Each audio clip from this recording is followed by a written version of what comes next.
sky that the brothers on the rise now. Endless celebrations all in my house. Levitating now, I'm super duper fly now. London boy, but DC where I reside now. Put the time in while you always yelling time out. And for quit it, cause I know I'm coming with it. You were sitting, you were wishing I was handling my business. Now I got the ball like Harry Potter playing Quidditch. And my business so humongous, you would think that happens in it. Damn man, I'm all that, yeah, I'm all that. Working for that whip, yeah, that what you call that. I'ma blow up in the summer, have him yelling fall back. And I've always been ahead like an effing ball cap. Man, I came in the game like, whoa. Got a couple chains on me cause I like gold. They told me I'm the best and I told them I know. Cause when I'm in your town, every ticket I sold. Yeah, they saying I'm the man. Facts, bro. Lot of haters, tell me where they at though. I'm the new pop, all I do is rap though. Want me on your song, throw a couple stacks, yo. Woo! Everybody wanna do the same thing. Yup, that's why we ain't on the same page. No, do my own thing, and I maintain. Flow like water, so I'm going mainstream. I'm going mainstream. Flow like water, so I'm going mainstream. Yeah, I'm going mainstream. Flow like water, so I'm going mainstream. I'm going mainstream. Hello and welcome back to Underground Pro Wrestling. We're finally back in the grand year of 2025 after getting canceled by virtually everything under the sun. We're back here because we got something that those other wrestling companies don't. And you know what that is? Minnesota. Yeah, Minnesota. But we also have adrenaline. Yeah, that was actually why we got cancelled. They heard what we were going to do. And we're gonna kill people live. Okay. No, we're not doing it. Blood, gore, viscera, broken bones, and bloody knuckles. Well, while close, you were still a bit far off. Hello, everyone. I'm the center of the table commentator, Madhouse. To my right is the always extreme and always ruthless Ava. Ava, say hi. Hello. And to the other side that I favor less, from all the way across the pond, it's Camper. Hey, how you doing? We are back, everybody, after a long time of holidays and cancellations and fighting with tech. And, you know, they tried to kill us because adrenaline would just be too cool, it'd be too crazy, it'd be too extreme. And yet, here we are, risen from the graves like a phoenix, a bloody, violent, sordid phoenix. Because if there's something you can't kill, it's the Midwest. Well... Shut up. No one's tried, because it's not important. Because it's impossible. Oh, okay, sure. We are back here at UPW, and tonight we have Adrenaline, our, fourth? Is it fourth? We had Breakout, we had, Tenacity. Tenacity. We had... Was there... We had... Is that all? Borrowed Time. Yeah, this is the fourth one, yeah. We get paid for this. The GM's probably fuming right now, but who cares what he thinks? We're back, baby! Screw that guy. Yeah, fuck the general manager. Actually, can we... We're live. Oh, shit. Okay. Yeah. Well... It's fine. They couldn't cancel us for Adrenaline. They can't cancel us for fuck. Hell yeah! Fuck! Fuck. Ava, say fuck. Fuck. There you go. Well, tonight here at UPW, we have possibly a banger. Well, usually, as always, a banger. Any given Wednesday, things can go crazy. Tonight, we will be kicking off as Fabulous Truth has been, dominating the women's tag team division here in UPW. And they have taken out Too Cool, High Voltage, the Varsity Club, the Disciples of Darkness. And now the general manager has hired on a new team that we don't know about yet to face them tonight at Adrenaline.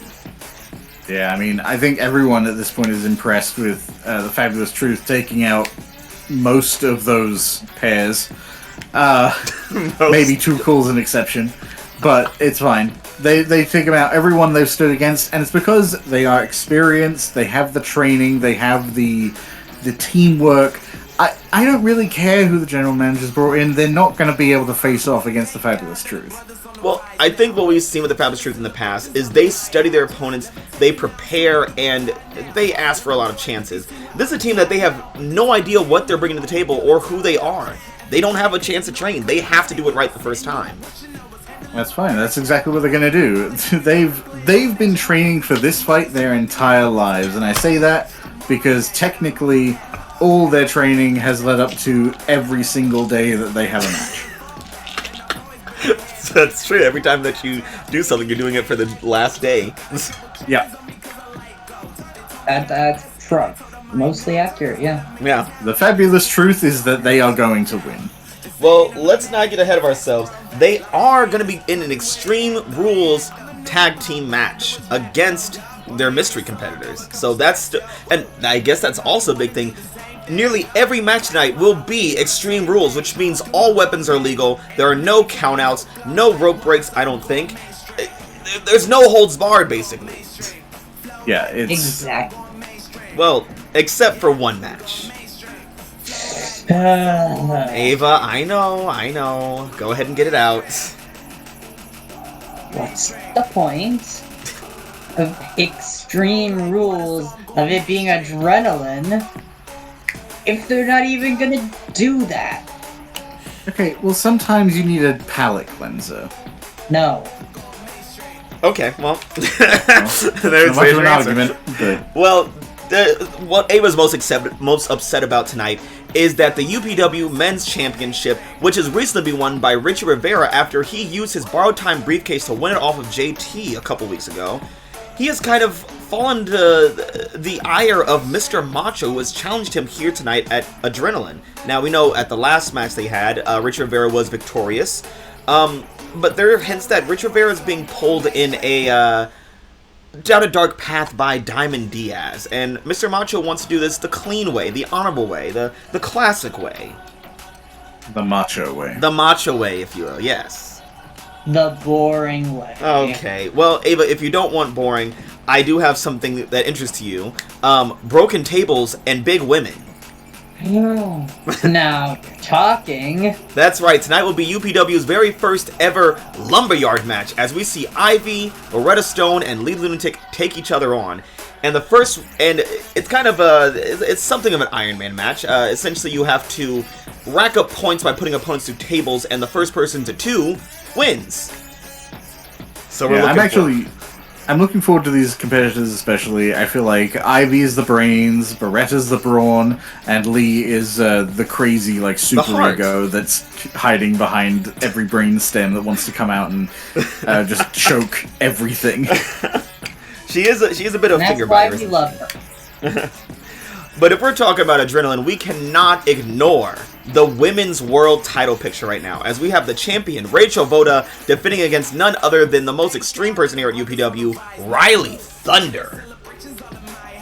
Now, yeah, Ravo has had some struggles since becoming champion, as most women's champions do, because that belt is absolutely... It is cursed, yeah. It's definitely cursed. It is possibly a curse, maybe, that you... It's probably cursed, yeah. It's cursed. And unfortunately, I think Ravo's let it get to her a little bit. Yeah, I think it's been impacting her decision making. Yeah, she's been kind of stepping a bit out of bounds. Last time we saw her in the ring, she didn't even have a match. She showed up during Ivy and Rhylee Thunder's match and, pushed them around and then ran into the crowd and danced. It's very, makes sense for her, but still a very odd tactic overall. Yeah, if anyone else went into the crowd and danced, I would say that's outside the pale, but this is Ravo, so the dancing, less strange. It's not, unexpected. And we also have, in the men's side of things, the tag team champions. Lucha Dragon, Psycho Cyclone, and Hercules Jimenez will be defending against Luis Lopez and Leo Gutierrez of Los Guerreros. Now, this has been interesting. Los Guerreros has been kind of the new bloods in the area, Lucha trained, but not exactly luchadors completely, but doing their best to really showcase their talents. And actually beating the Lucha Dragons in a non-title match a few weeks ago. And then later they had some one-on-one matches, and there was some I would say foul play on Psycho Cyclone's part, which was not expected. We expected from Jimenez, but not Cyclone. Just feels strange. I mean, it very much reads to me as them pulling each other down into the pit. I feel like we do have to bring attention to the third party involved here. Oh, God. That may be coloring people's perceptions and maybe inciting some frustration. Yeah, country dominance has been buddying up, I use that term very liberally, with Los Guerreros. I don't trust those guys as far as I can throw them, and my arms are not strong. Yeah, the terminology you're using with them is the only liberal thing about them. Well, there's also a little bit of a I don't want to say a grudge match, but something of I'll say respect is on the table. As a destined duel. Cassidy Graves recently lost the title to Jason Pham, and in his absence, Adrian Yamamoto took to social media and started bullying Jason Pham, and the two had a bit of a battle in the ring where Jason Pham snapped and stomped Adrian Yamamoto's ass out after the fact. Okay, bullying is a strong term. I would say it was more banter. Banter? Yeah. Hey Ava, you wanna cue in on this and how Adrian Yamamoto's being a jerk? Adrian Yamamoto is a rotten soul, so driven by his desire of fulfilling some sort of destiny that it's warped his perception of reality, of morality, of anything and everything he sees. Everything he does becomes just and right, as long as it serves to gain him what he believes is what he is owed. And that is not just the title, and not just a fight against Cassidy Graves, but a fight for the title from Cassidy Graves, to which he sees Jason Pham as an interloper. Yeah, well, Cassidy Graves has caught wind of that and has challenged Adrian Yamamoto tonight at Adrenaline, and maybe tonight will be the night that Adrian Yamamoto finally beats Cassidy Graves, but with the track record that he has, I don't know. Then it's bound to happen. Well, look, sure, he's lost the coin flip a few times, but that's what times. It is. It's a coin. Yeah, you know what? You can get 3 heads, but it's still 50-50 every time you flip it, because they are evenly matched. The power, the destiny of Adrian Yamamoto has come up against some ill fortune with the various encounters with Cassidy Graves, but it's just how things go sometimes.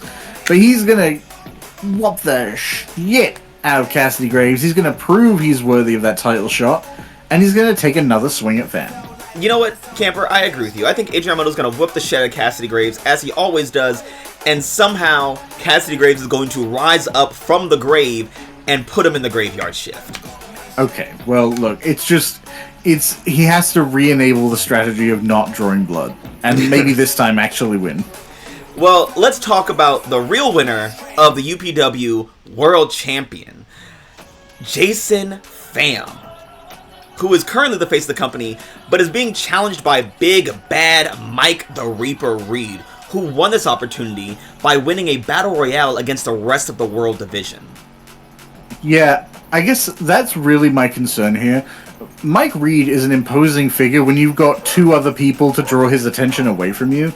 I never want to be the sole focus of the Reaper. Especially since Mike Reed's been kind of on a mean streak lately. I mean, did you see what he did to Curtis Frost? He kicked his ass. Yeah, also, what do you mean lately? Does he have anything but mean streak? I mean, he's been angrier than normal. Especially since he got cancelled. Yeah, well, you know what? Frost did ask for it. Diving into a lower division and deciding to embarrass the World Division. He got what was coming to him. Yeah, not what I would have done. Definitely not what I would have done. Well, it's something he will never do again if he knows what's good for him. Well, it's time to get the band off stage, get the lights up, hopefully, and get the matches going. Cause tonight, it's adrenaline. Adrenaline here at Underground Pro Wrestling. Underground Pro Wrestling. So first up, we have, of course, our champions, the Fabulous Truth, defending against a mystery tag team that we have not seen before here in UPW, that we really know nothing of. So I don't know. I'm excited to see what happens here. It's very hard to make any guesses about what might happen if we don't know who's coming. Watch Vicious and Delicious walk out. It's like, they're so successful, they've been bumped to the men's division instead to try and win those matches. How astonishing. The only team that could beat Fabulous Truth is probably Vicious and Delicious, but, you know. Right.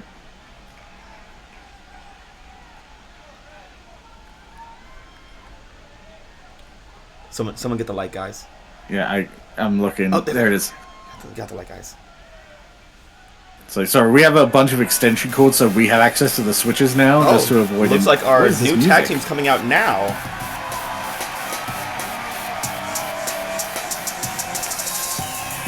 And, oh my goodness. Now, Camper, I know that you're usually focused on Adrian Yamamoto on Instagram, but these two baddies, as they deem themselves, Gal Gorgeous here on the left of your screen, Suzuki Storm on the right of your screen, are both big-time models on Instagram, and also very great wrestlers.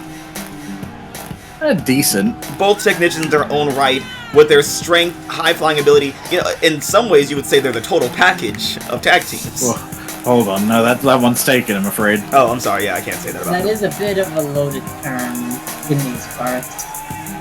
But these girls are not just pretty faces.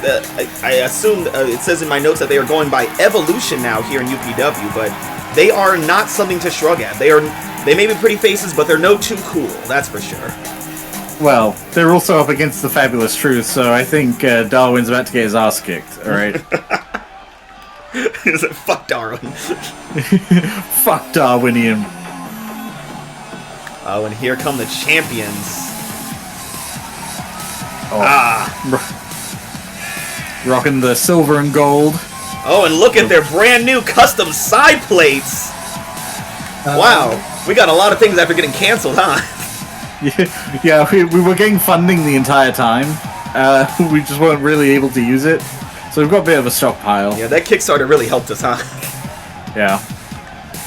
I mean, had to do something. That GoFundMe worked out. That's the only thing that was working out for us.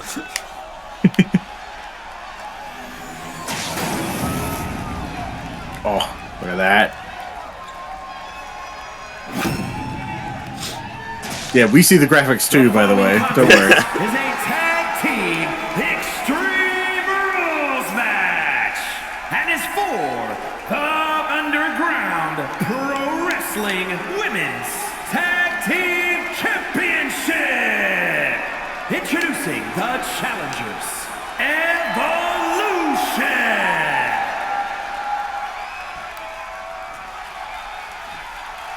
And their opponents, they are the Underground Pro Wrestling Women's Tag Team Champions, the Fabulous Truth. And there are the champions. Man, this is going to be one for the ages here. And Extreme Rules, any weapons allowed, this could get crazy. This will get crazy. I hope so. If it doesn't, I'll be disappointed. I mean, given their classical training, I don't think the Fabulous Truth are going to have much need of the weapons.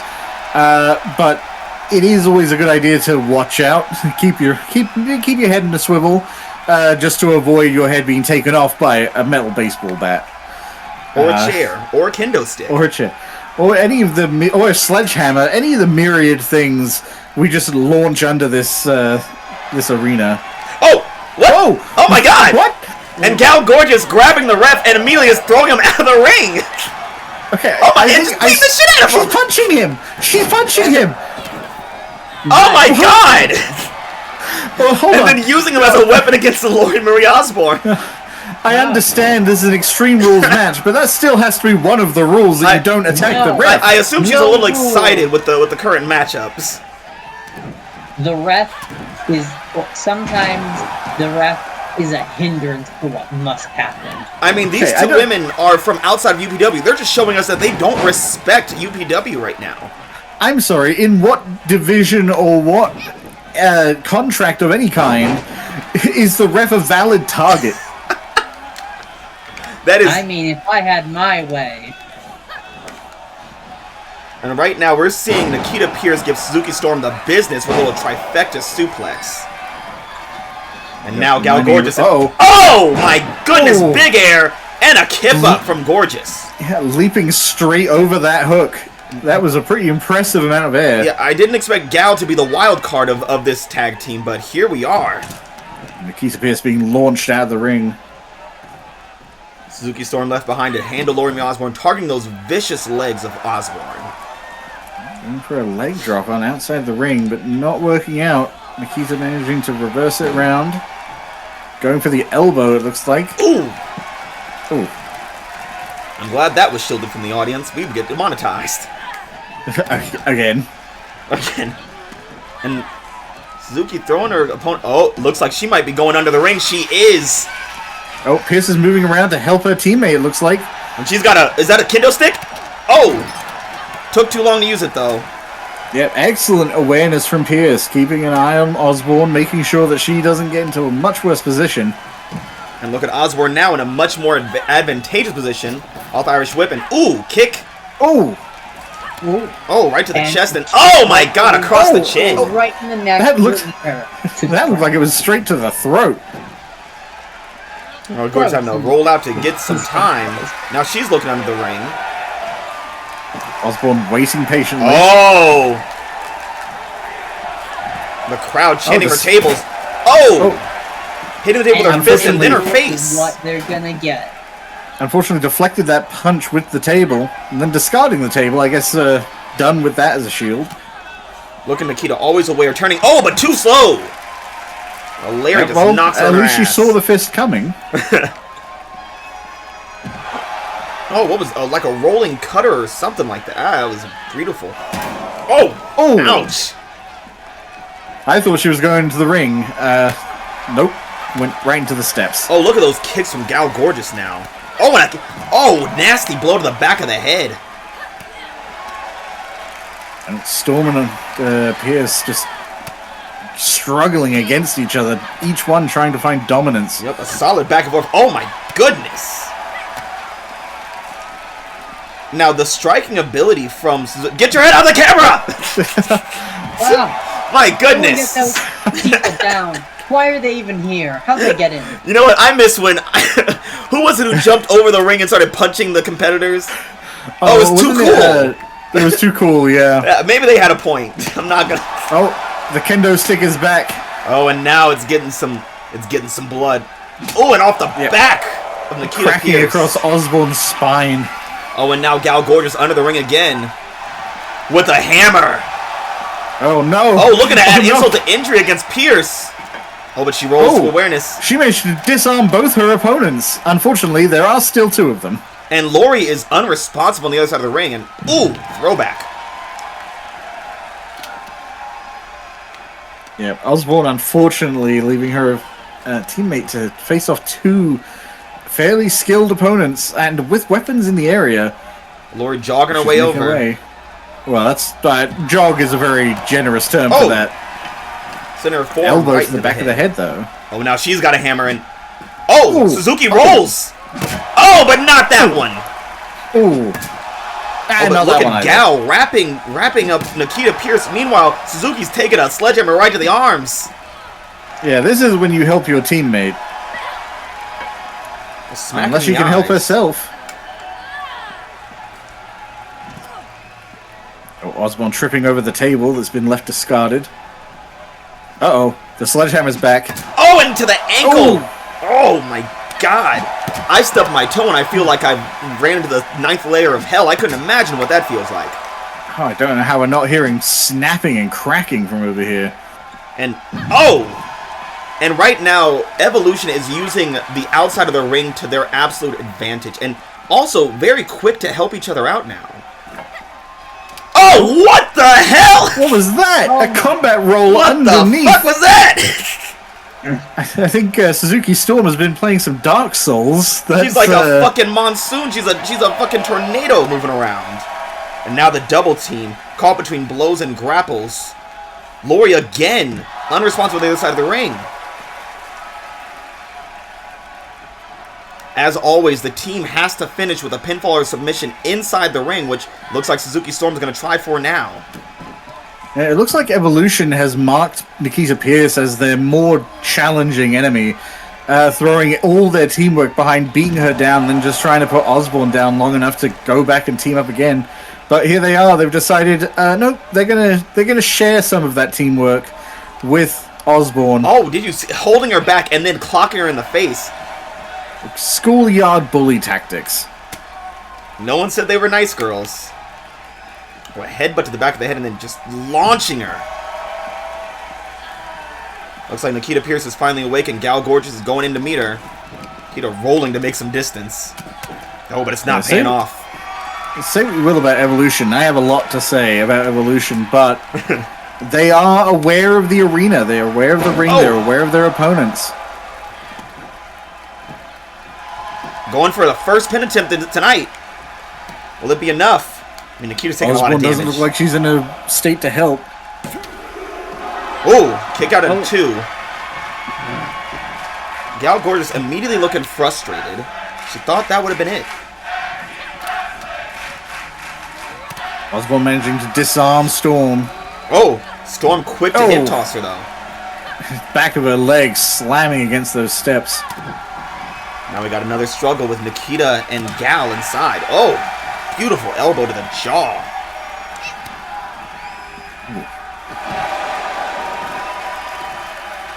So we're going into a suplex.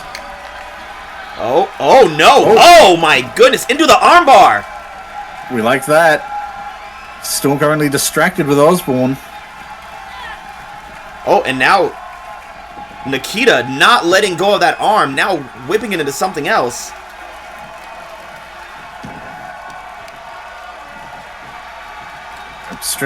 Hyperextending her other arm. Oh, and Gal is helpless right now. Oh! Oh, snapping Nasty. back to the mat. No, Suzuki is just dragging Lori around. Disrespectful. Oh, looks like she was sizing up Lori, but Nikita might have caught her there. Yep, stopping her from trying to finish off her teammate. What a good friend. Yep, snapping her down onto the knee. And we're getting some teamwork from the Fabulous Truth. Oh! Always something you look if you want them to win. Now working on the arms it's of a tag Gorgeous. team. You want to see teamwork to a certain extent. Oh!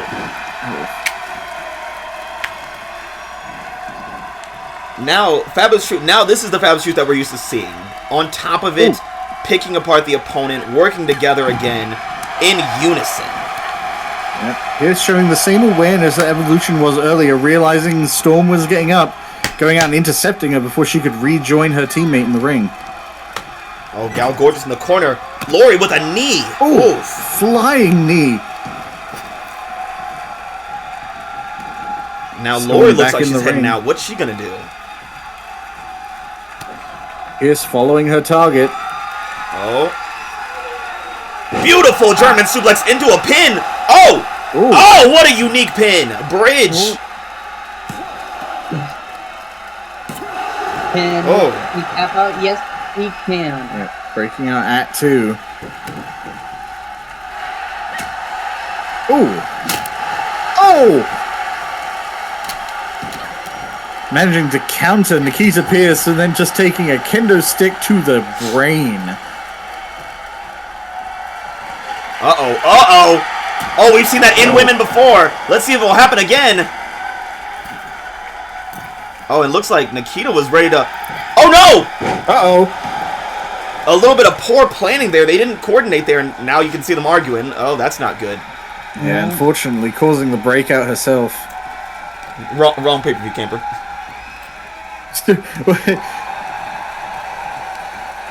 Ooh. That looks like just the advantage that Evolution might have needed. Uh-oh. Everyone's getting wrapped up with each other. Yeah. Osborne managing to distract her opponents long enough for Pierce to get a grip of herself in her own movement again. Uh-oh. Into a pin. Oh. Nikita doesn't even know what's happening right behind her. Oh, and a kick out at one.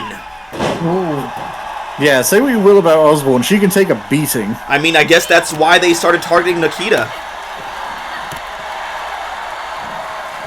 They knew that even though she is just as tough, she is the least resilient of the two. I mean, I guess 90% is lower than 100%, technically. Yeah, I mean, Pierce is definitely the more offensive of the two. Osborne, I feel like, is more suited to the defender role, which it looks like she's what's Gal doing here? aiming to do now. She's about to fly! Oh, but Nikita... Is she turning her back? Oh, Lori! Oh! Yeah, like I said, Osborne is a defender, distracting her opponent from jumping down and getting a heavy blow on Pierce. Oh, whoa! Oh! Oh, my goodness! Slam down to the mat. Slam after slam. Is unsure of which to target. Oh my god, and it looks like they're going to target her instead. She's going up. Where's she taking her? Oh, is she going to slam her against the... Yep. Oh, hung up on the top rope.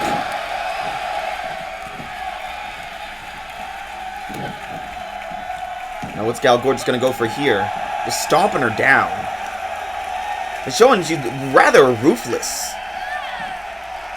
Well, you know what they say about ruthlessness. It's good. It's what you have to do. The ref desperately trying to get out of here before he becomes a victim yet again. Yep. Oh. The ref is designed to be a victim. He knows what he signed up for. Oh, Lori missing that. Oh, what a jawbreaker. Yeah, Suzuki unfortunately that coming missed in. attack led to her teammate taking a pretty heavy blow. Oh, storm warning. Oh. Turning her inside out with that lariat. Straight at her. Both members of the Fabulous Truth are down on the ground. And Gal Gorgeous stuck on the ropes. Uh-oh, here comes Lori. Getting back to her feet. Oh, blocked. Went for a kick. Couldn't quite make it. Now, Suzuki Storm coming in with a follow-up. Fired up. Now it's looking like a classic tag team match with either member on the outside of the ropes. Yeah, but that's not where they want to be. But here they come. Oh, ref, watch out. Oh! Just driving her head down. Straight into the ground. Gal Gorgeous using her size as to an advantage. No. Oh, Nikita dodging both, but ooh. Nikita Pierce. The numbers game now. Yeah, being outnumbered is just a poor position to be in. Doesn't matter how good you are. Ooh. She's trying Oh, my goodness. Clocked in the back of the head. Every time one of them stumbles, the other is there to cover for their mistake. Oh my goodness. What's Gal Gorgeous doing over there? Is this a submission? Powerbomb over there. Submission on Lori. I've never seen Lori quit before, and it's not going to be today either. Lori able to escape from the submission, but even still, things are not looking good for the Fabulous Truth. They're going to have to turn things around if they want to win. Oh, Nikita wisely rolling out of the ring and looking for an equalizer under. With a bat! And she's looking fired up. There ever was one. Oh! Still managing to block and counter. Suzuki better look out. Oh! Oh! Oh! Caught up before she can break it up. 1, the 2, kick out before 3. Oh, another pin attempt on Pierce. Oh, is this it? 1, 2. Oh my God! It is! New champs! We got new champs! Fabulous Truth has fallen, and Evolution reigns supreme in UPW. I'm actually stunned, Camper. I'm sorry for your loss, but your hometown girls from London, England have lost the titles, finally. I mean, I would argue they didn't fight their way up to earn that title shot, personally, but... Neither did Too Cool, and they got the opportunity. Yeah, but, well... You don't need to fight your way up. If you're there, and if you win, that's all that matters. It looks like... And the Oh my God! Okay. Nearly hit the cameraman. I feel like Gal Gorgeous is just kind of Yeah, she's not a nice girl. Overly aggressive, especially with the ref. I don't know what the ref did to deserve this. Yeah, she's. I mean, I will say that Evolution's tactic of targeting Nikita Pierce and tearing her down as the lesser resilient one really did pay off. Yeah. Because now we have definitely brand new champions of the women's tag team division here at UPW. Yeah, it was definitely a linchpin maneuver to go after Pierce. Yeah, I will say, it was smart. Because they definitely weren't going to beat... I don't think Lori Marie Osborne was going down. No, she was a steadfast wall against any of their attempts, but unfortunately, when you're in a tag team match, you have to worry about your partner as well. She just didn't have the energy to get up and help. My goodness. Well, next up, we have the women's lumberyard match. Now, we know the women of UPW are constantly raising the bar with some insane matches. Last we saw, I believe, was an Asylum match, which was a nightmare, crafted by none other than us. Yeah. This match, it takes table matches to an enduringly painful level. And maybe they might even last longer than 2 minutes. Well, I mean, the advantage here is you have to go through at least 2 tables for someone to win. Yeah. So that's like 4 minutes at least. Yeah, if we'll get something out of this. Even if Omar were here, we'd pull this off. We'd see him jump through 2 tables at once. He'd find a way. They probably would. If Omar is in the building, he'll find a way to disappoint us. Well, let's get to the ring as the action is about to heat up now.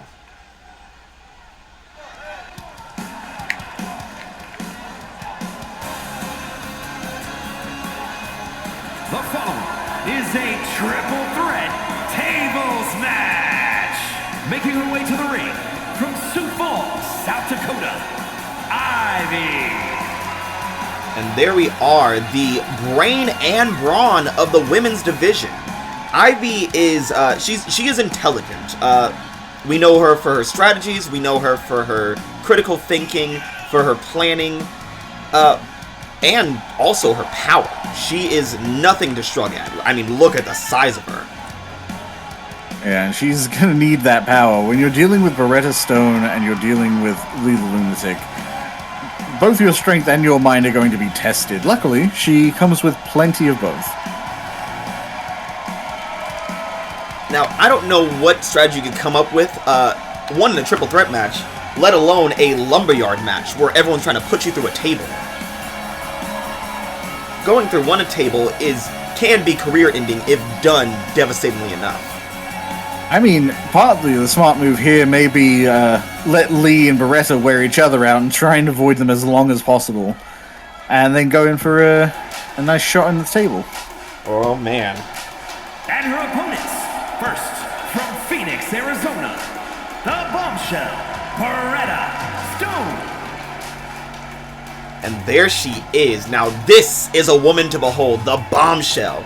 Not as, not as much as a critical thinker as Ivy, but when you punch through walls, who needs to? Yeah, literally, in certain cases. Metal steel walls in the past. Yeah, last we saw Beretta Stone, she was giving a bombshell bomb to Diamond Diaz through the roof of a steel cage and into the ring. Isn't the last time we saw her against Ravo? I don't even know. She kills people. I can't remember. Oh, no. And from your darkest fears, Lee the Lunatic. Oh, and Lee sporting a unique look for adrenaline, still wearing what I believe is skin. And now bones as well. Yeah, just definitely a little more I grotesque. think by the time we get long enough, do you think she'll have like a full person? What if she comes out like she comes down and looks like a normal salesman with a briefcase, and then he rips his skin off and it's her underneath? No, what's going to happen is Beretta Stone's going to walk out and rip off her skin and reveal, oh, I was actually Lee the Lunatic the whole time. She's gonna take our face off.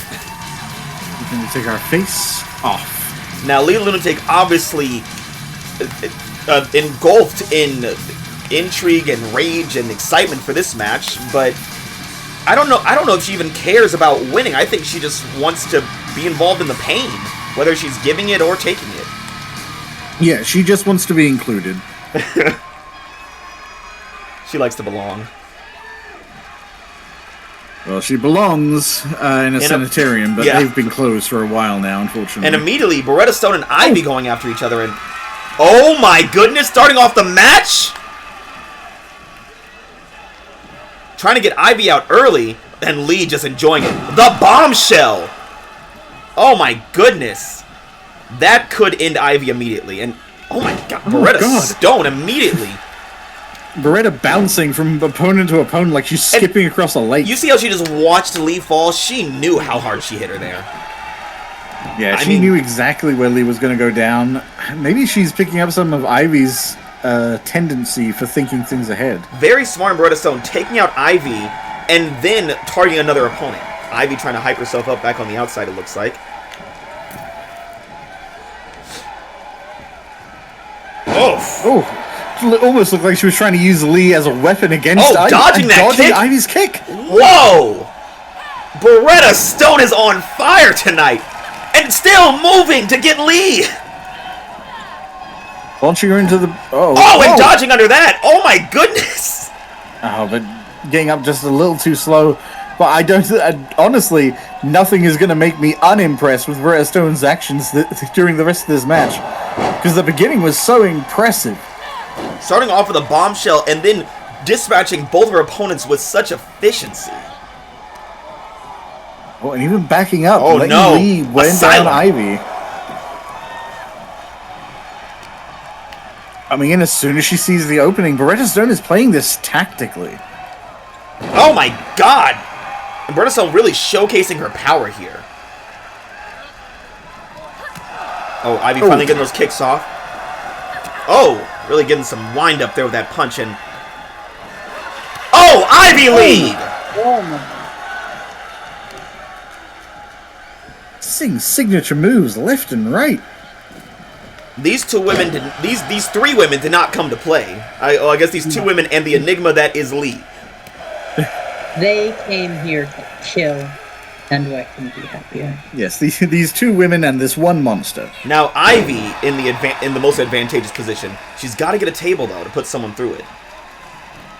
Oh, A little hop and skip and jump. yeah, I wouldn't have done that. I think that just reminds Beretta that you're there. Yeah, I would not breathe around Beretta Stone if I knew she was against me in some way. Oh my goodness. Oh. I think she might be upset. Oh, right into Lee's hands. Oh, and Beretta making sure to hit him on the way down, and uh-oh. Oh. Oh. Forearm chopped to the, I guess, the chest. And oh, axe handle to the back, and Ivy is getting a table, bringing in someone might get a point very soon. Ivy proving that she's the brains behind this operation, remembering there are rules to this match. Oh my god! Oh. Luckily Lee missed that one, or Ivy would be down a point. Oh my god! Oh! Beretta not giving her a chance. A drop kick into the table, leaning up against the ropes. Is she okay? That is a very embarrassing position to be caught in right there, I will say. Oh my. Oh! Oh my god! Driving headbutt straight into Lee the Lunatic. Not something I ever thought I'd see anyone attempt before. Yeah, you don't want to get your head too close to Lee. She may go for your brains. Now Ivy looking to repay Beretta, but oh, Beretta too quick.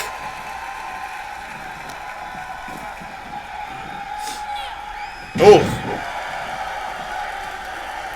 Oh, STO sending her right to the ground. Oh, all her body weight down on that shoulder. Yep, and did you see how Beretta just walked past Lee? That death glare. Oh, it's like she didn't even know she was there. She didn't even care.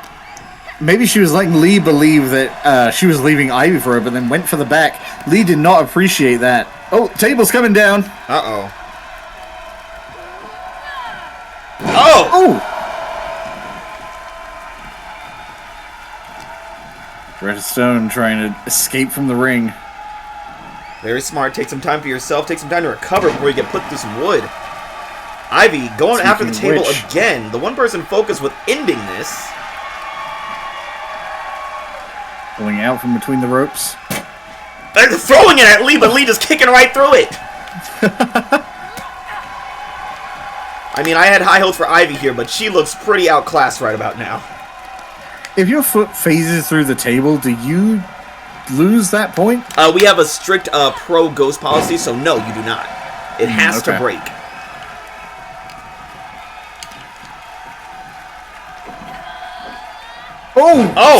Oh, slammed onto the corner edge of the table. Luckily not set up. I'm surprised the table hasn't broken yet. Uh-oh. What's Beretta planning to do here? Ivy might just let her do it. Or is she going to let this happen? She is! A massive punt! And Ivy trying to capitalize on it, but not enough distance. Maybe she can make up for it here. Oh! The back of her skull hitting the metal edge of that table. Not pretty. Ivy going for the table again. I wouldn't do that. Beretta's already up. Yep, there it is.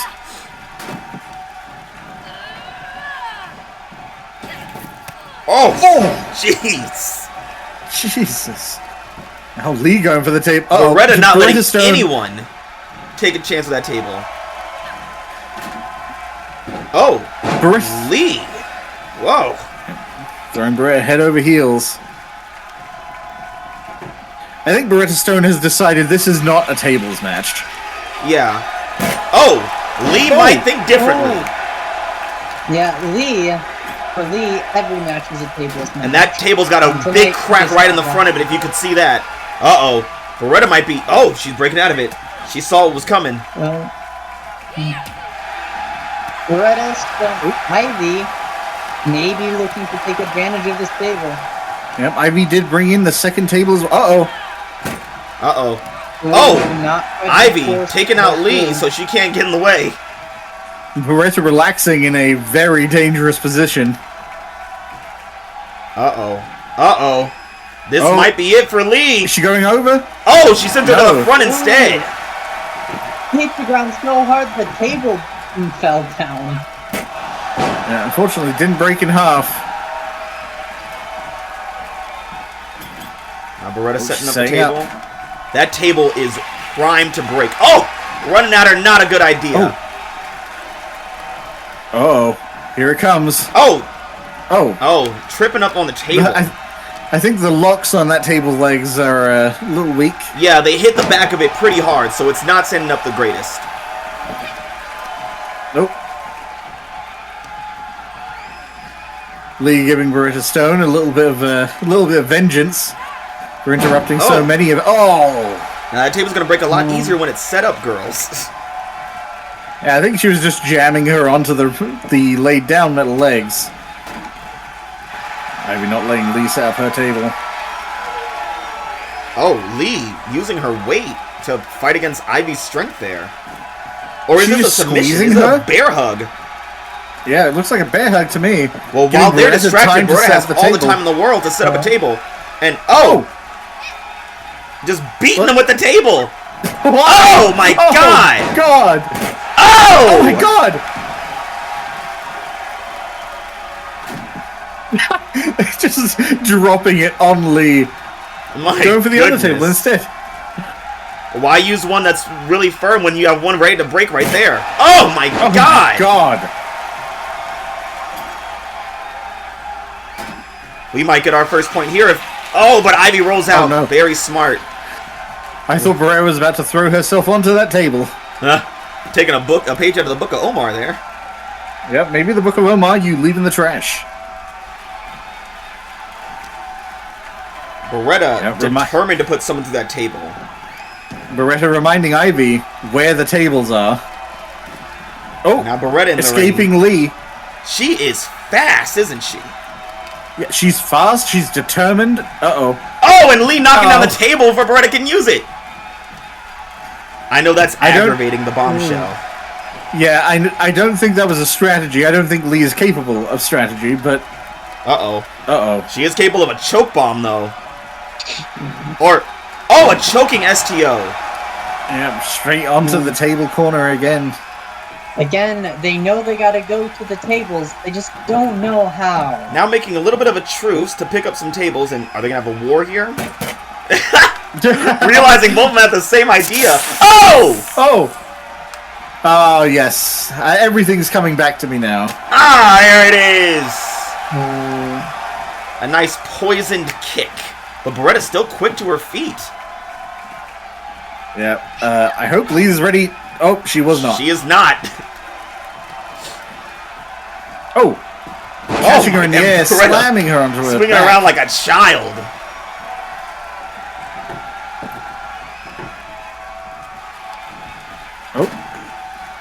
I think the biggest fight wait. Oh my god, the power. That'll rearrange your face. Yep, slamming her face first into the mat. Using Beretta's own weight against her. Oh, if only that table was set up, Ivy.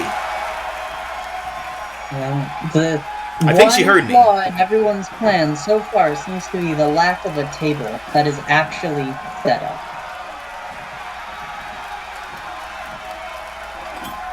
Okay. Beretta's letting this one happen.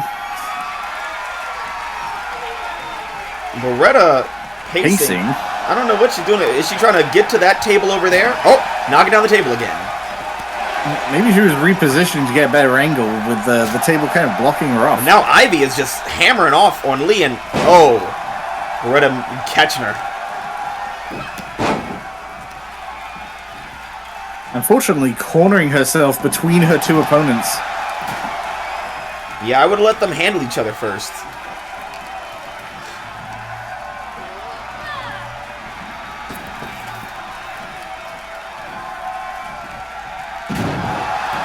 A resounding slam.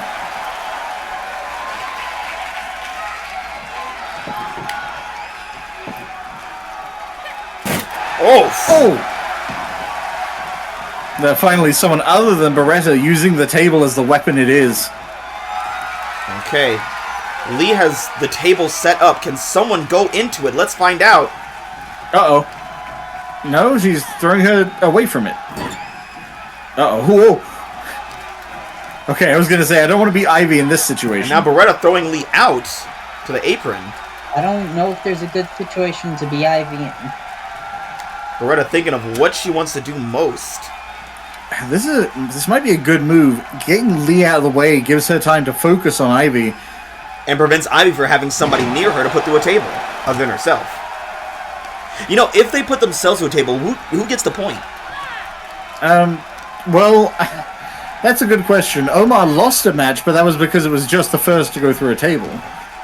Now Beretta in, Ivy throwing Beretta in after Beretta threw Lee in, now Ivy in. Ivy apparently preferring a target-rich environment. Not what I would have done. But I guess that's why I'm not a wrestler. Not yet. Ava, you really think I have the chance? No. I think anyone has the chance. Whether or not they survive. Well, that's not anything I'm concerned about. Now both women targeting Lee. Beretta changing her mind, maybe. A very short-lived alliance. Yeah, maybe don't trust Beretta to have your back.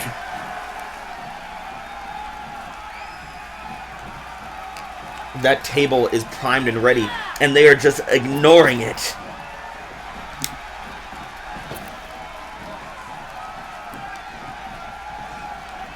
Now Lee dragging her over.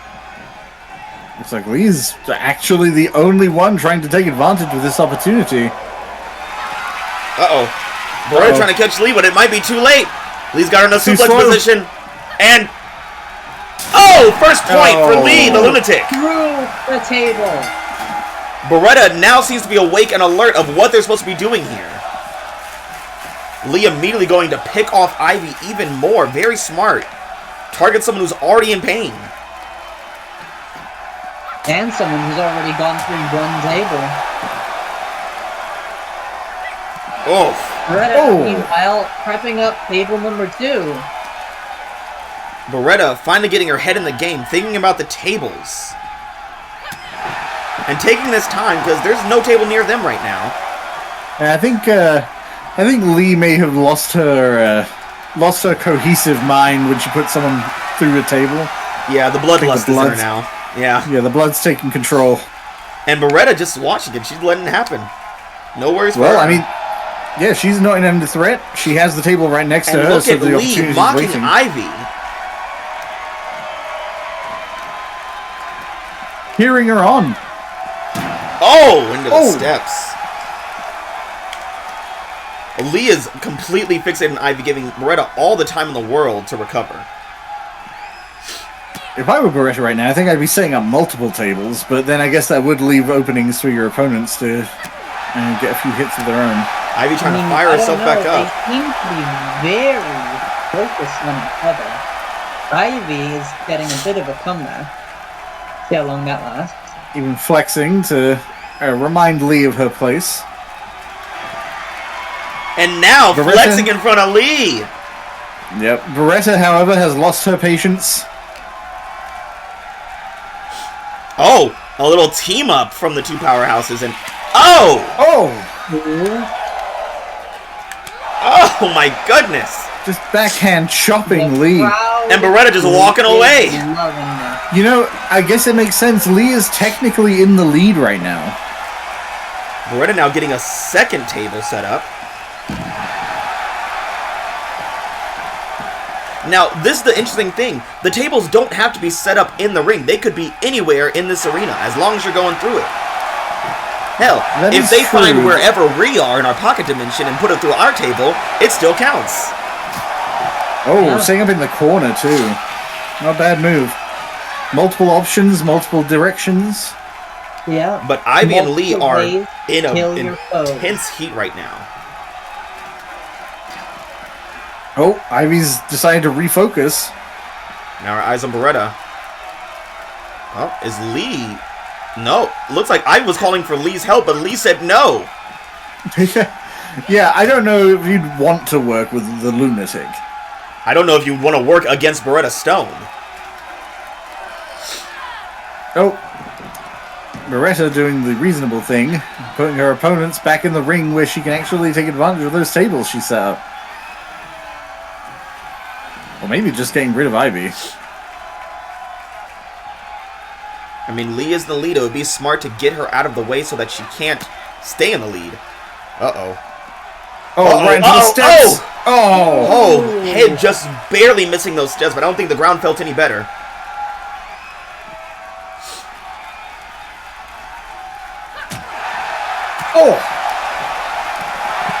Oh, big boot. Pummeling Beretta. And then Ivy going for Lee.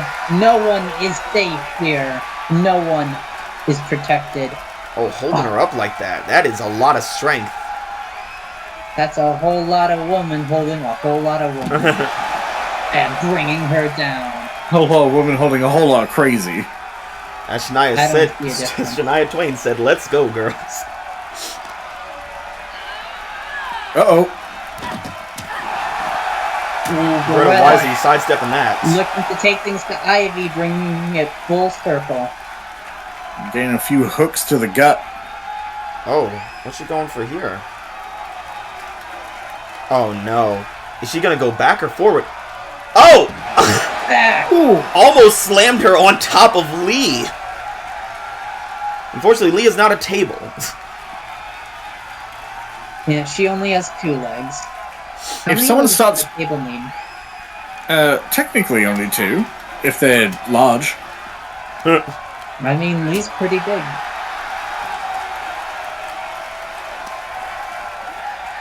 Lee has I've heard what the kids call a sleeper build. I don't know what that means. He does a lot kinda- of sleeping. Okay, that's what I In the thought. sense that she doesn't look as buff as a lot of her other competitors, but when she flexes, my goodness. Well, she has lost the part of her mind that deals with feeling pain, feeling exhaustion.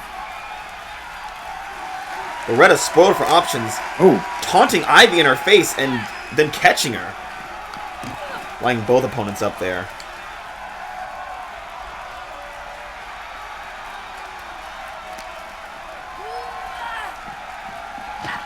throwing her opponents around and into the walls. Just ragdolling them. Now Lee may be crazy, but I think Beretta is just angry right now. There's crazy and then there's furious, and of the two, I mean, I like them both, but crazy is easier to deal with. Ivy might be the most level-headed person here, but she also went through a table earlier. I don't know what this corner has done to these women, but oh my god! Making them give a nice little hug. And missing the steps. Good for Beretta. Finally out of that corner of death, though. But if Lee gets her in the ring and gets a point, it's over. It looks like that's exactly what Lee's trying to do. Yep, Stone is in the ring, but Ivy is taking advantage of Lee turning her back. And but Ivy, Lee stopping herself. And Ivy saying second time's a charm.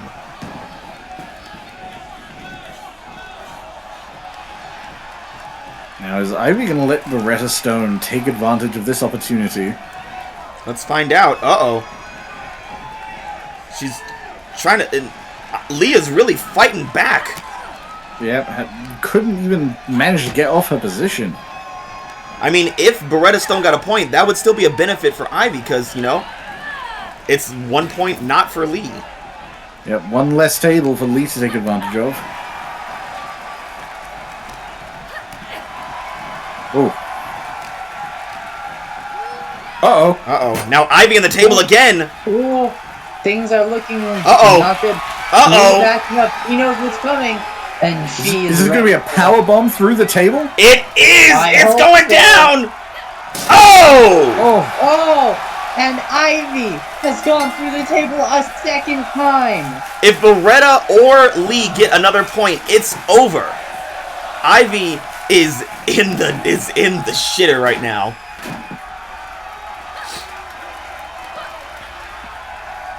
Oh my god. Oh. And Ivy looks like she died. Yeah. Oh no, there she goes.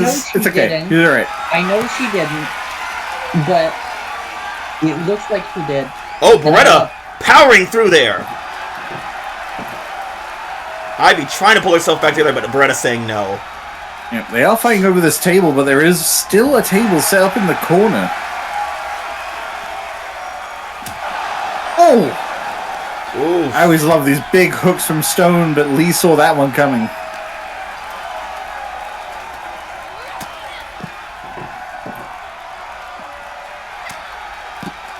Big on. A third? Oh my god. Now leaping into the air to get a heavier impact, too. Ivy once again doing the heavy lifting, setting up tables for other people to use against her, it seems.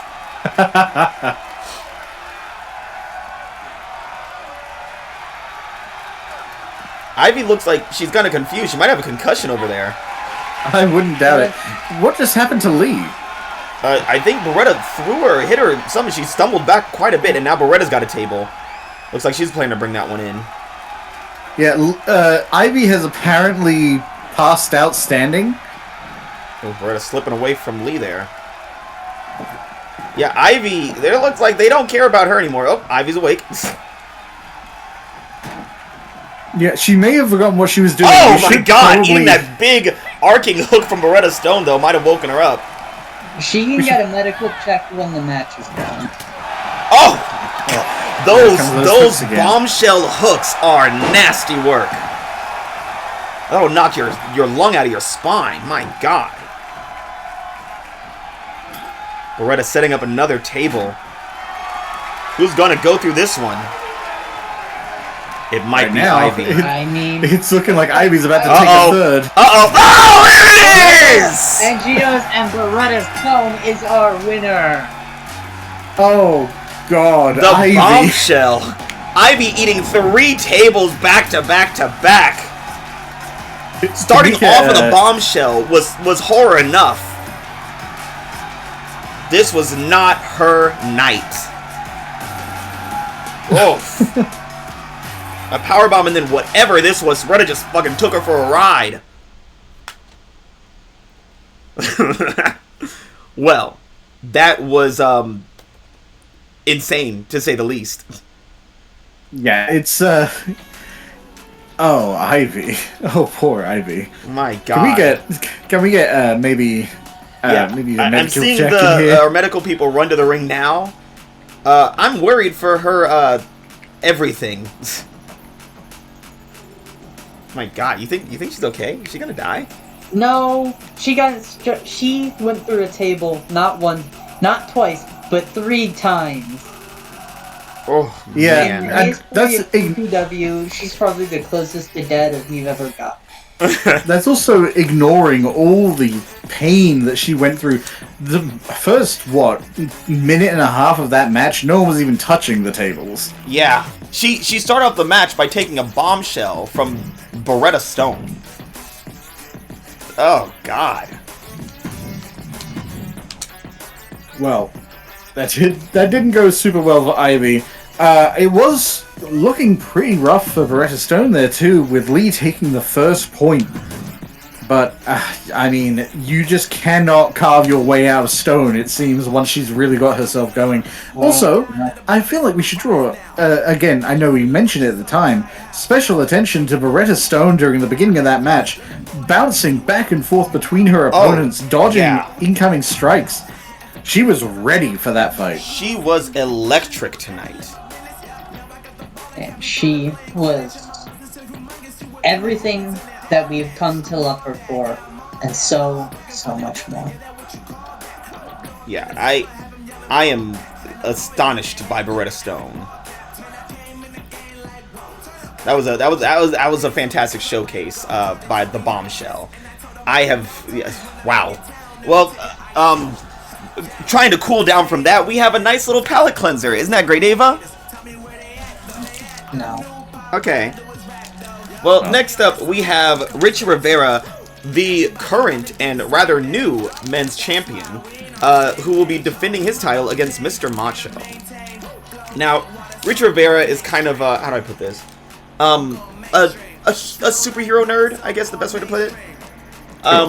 You know, rather friendly with Mr. Macho in previous months. You know, a big fan of Lucha Dragons as a whole, but ever since he started like hanging out with Diamond Diaz, he's been having a bit of a mean streak. I mean, even you know even though that's the rules, like the aspect of cashing in on someone after they had a rough night like JT did, who he won the title off of, that was, you know, a little dare I say conniving. Underhanded, I would say. What are your thoughts on Richie Rivera here, Ava? Richie Rivera, he's a nice kid. Nice kids don't last in this business. So either he's got to get mean, or he's got to get going. Well, let's hope that he does something, because tonight he's going against the leader of the Lucha Dragons, Mr. Macho. Who, you know, he's a force of nature. Yeah, Mr. Macho, he has a very high standard when it comes to people treating each other honorably, and Richie has kind of been falling short of that expectation lately. And I think that's kind of motivated, put a set of fire in Mr. Macho to show this young whippersnapper how you should treat the ring when you're the champion. This child. And you know what? Worst case scenario, maybe he learns something here. Alright, and let's get to the match.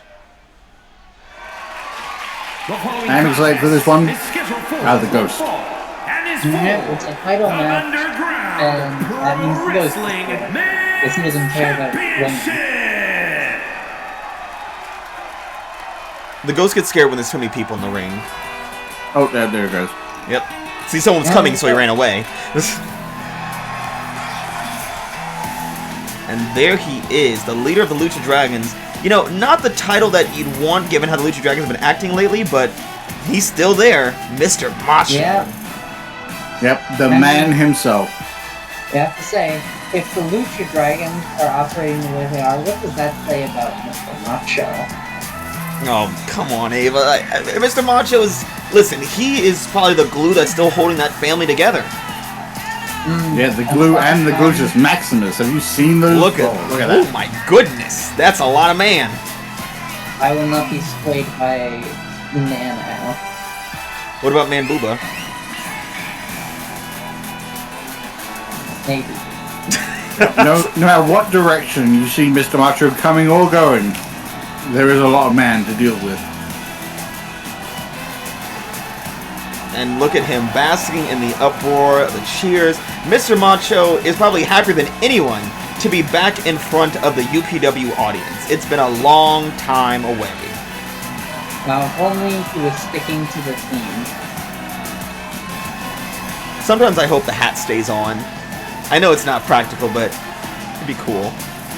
Do you think that hat stays on during... I do. I have faith. Yeah. I also Well- think the hat stays on during breakfast. Yeah, well, when it comes to his time with the ladies, Mr. Macho is always willing to comply with whatever their desires are. And wait, that's not Richard Rivera's That's music. the one. Oh! Oh no. What's wrong? That was not Richard Rivera's music. That's Diamond Diaz's music. Who's the champion here? I mean, I love the matching outfits, but still. I believe the champion, as determined by the championship title, is Richie Rivera. Anyone with eyes can see that, man. And unfortunately, currently determined by the music and who just launched the champion into the ring, it's starting to look like Diamond Diaz. I mean, Diamond Diaz is never far away from a title, that's for sure. But she's never holding one either. That's the thing. Yep, hasn't got her grubby hands on any of them yet. But her grubby hands were pretty all over Richie Rivera as they were coming down the walkway. Richie Rivera happily toting his side plates on the UPW Championship. I know that JT's probably a little bit salty that he never got to put his on there. Well, maybe he should have become champion and stayed it for our extended break.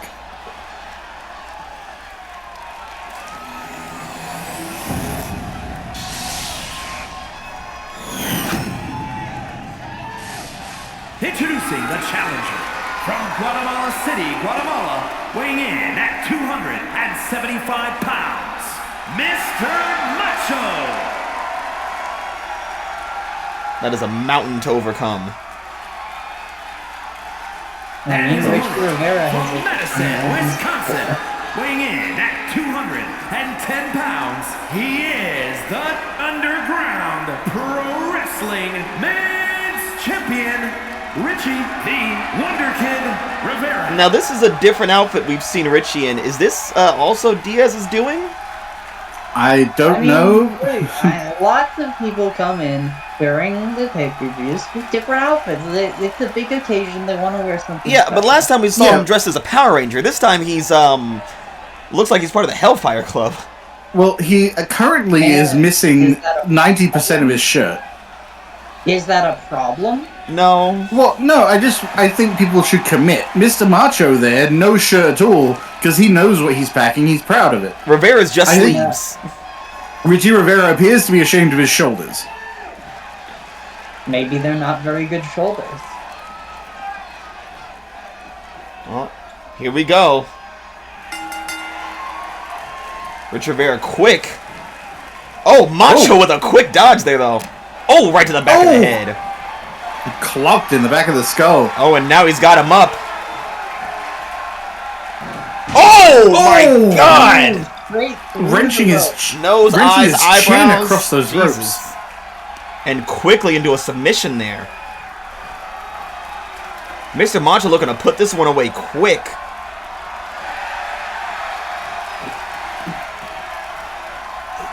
Richie slipping out of that one. Oh my gosh, that was a lot of weight to have on your back.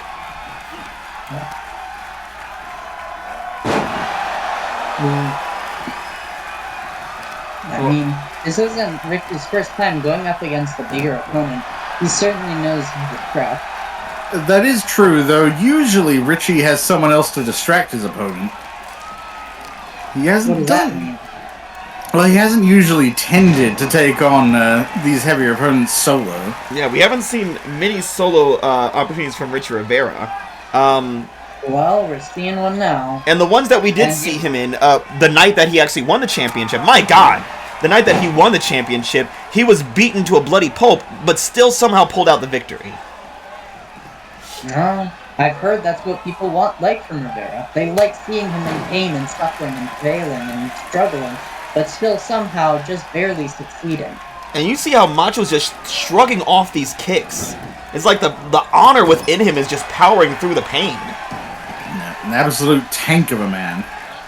And still able to go up in the air. Oh, but missing. Oh, and come down hard on an empty ground. You guys notice he turned his back? Ah, that is true. And Richie now up. But Macho might have caught him there. Yeah.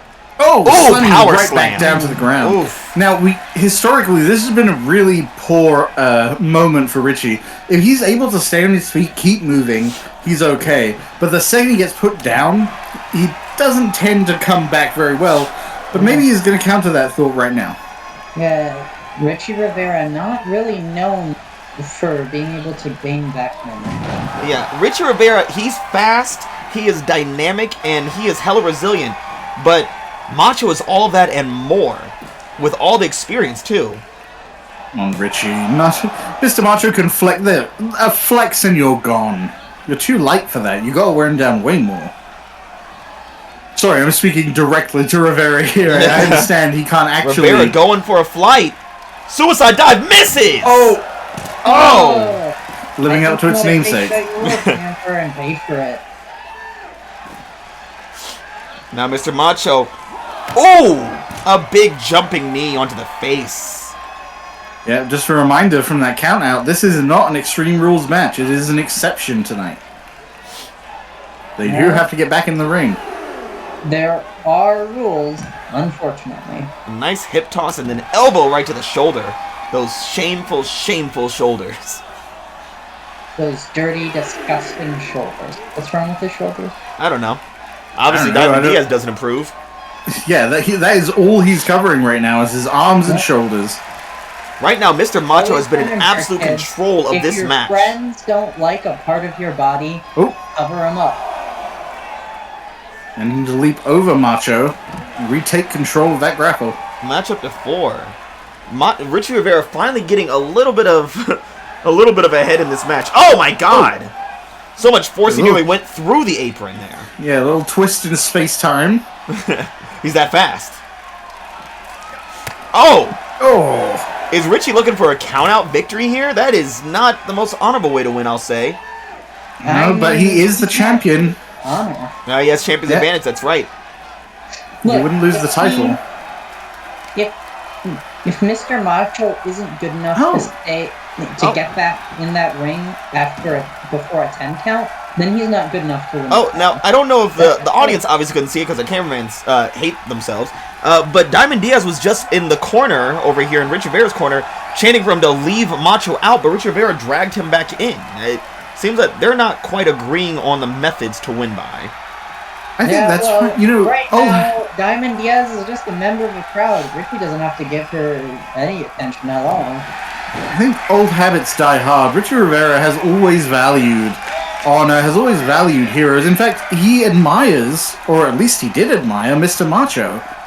Well, I don't see why he wouldn't admire Mr. Macho. I don't see anything here where it looks like he's trying to disrespect him. Oh, that was almost a nasty hit. I still remember the last match they had.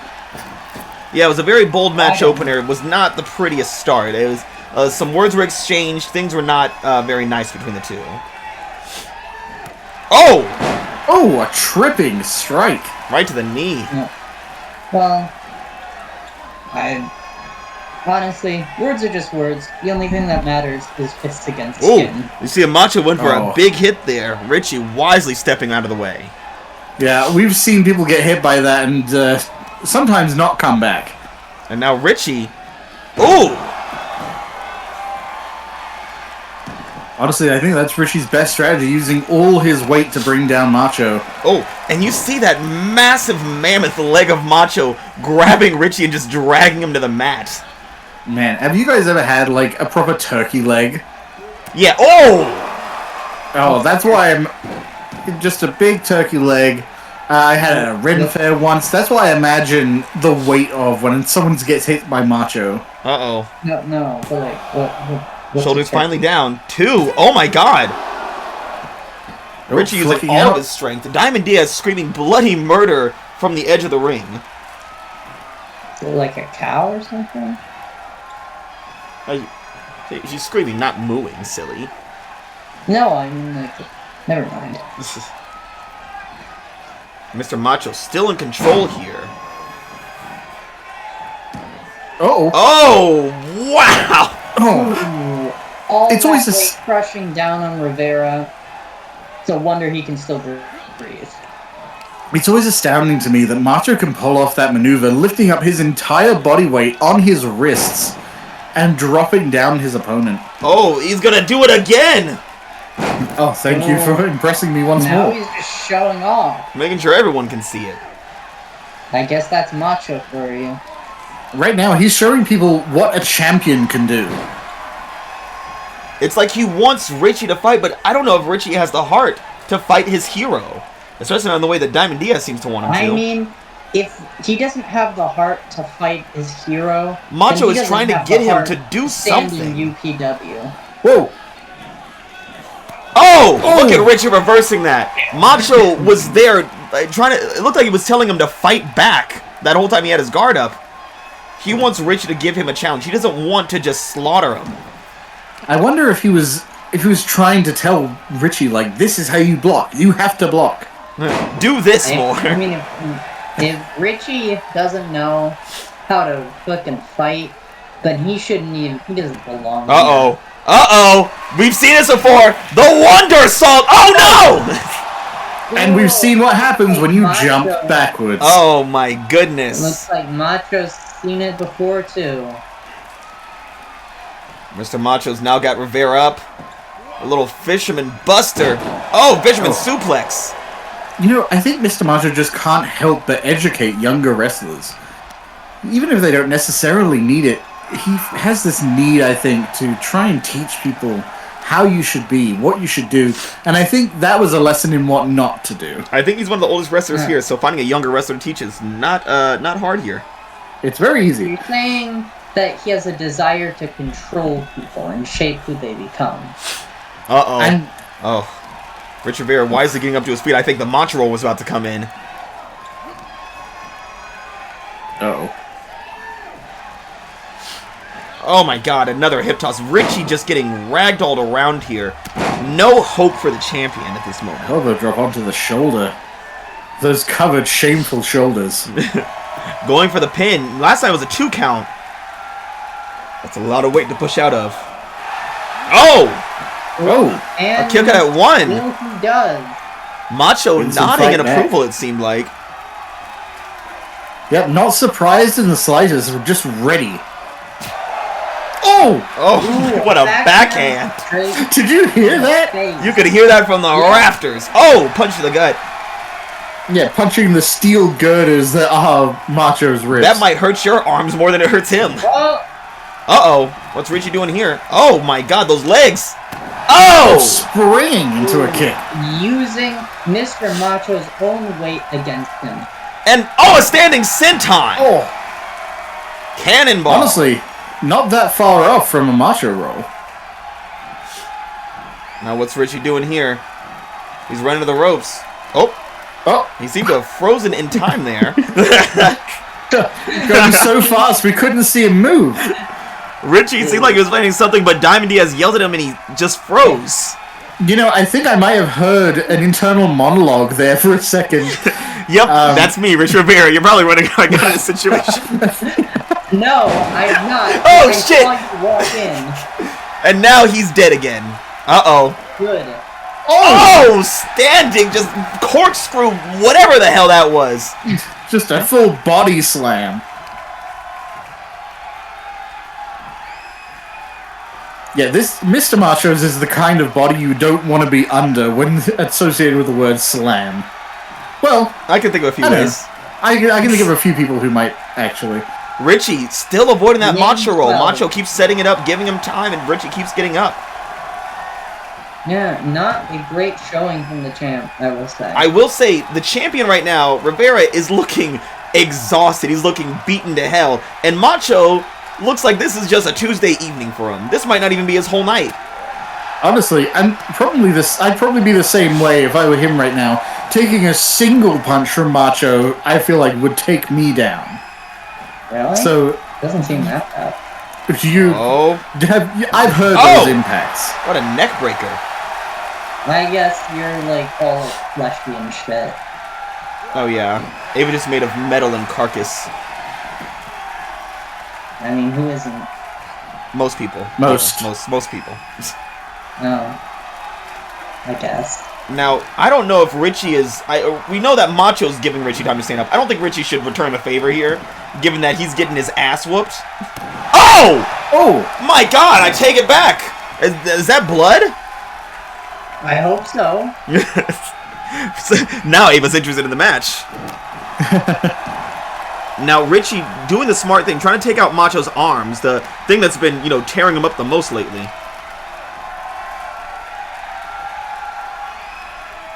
Pulling to the center of the ring, far away from the ropes. Oh, but Macho quickly trying to climb to his feet. Ooh, Richie not letting him have the opportunity. I see Diaz cheering after that kick to the back of the neck. It seems like her presence is actually distracting Rivera in what he's trying to do here. He almost looked to Diaz for approval and took a punch to the gut for his trouble. Oh, Macho had to run past Richie, but Richie catching him, sending him into the corner. Yes, unfortunately, Mr. Macho, a very wide presence, makes it difficult to maneuver around the ring. Now Rivera firing up. Triple, quadruple uppercuts. Oh, Penta. Uh-oh. Ace. Launching him, and now... Oh, a shoulder charge. Wait, he's not done. Launching him again. Is he gonna do another one? Oh! He's still not done. Oh, and a beautiful drop kick. Now that could be what Richie needed right there. Ref's looking at the shoulders are down.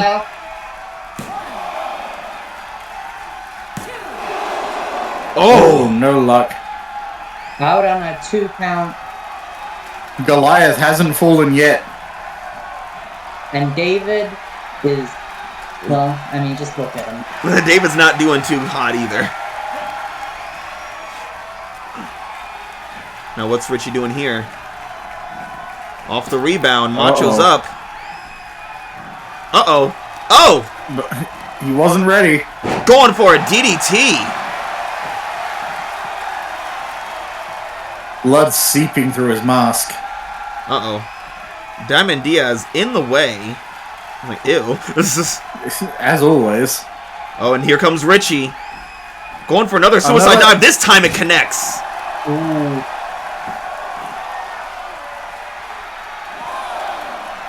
And the count has started. Oh! Trying to deal some damage outside. Diaz looks like she's just kind of watching. Yeah, looking on. A smile on her face as Mr. Macho is in pain.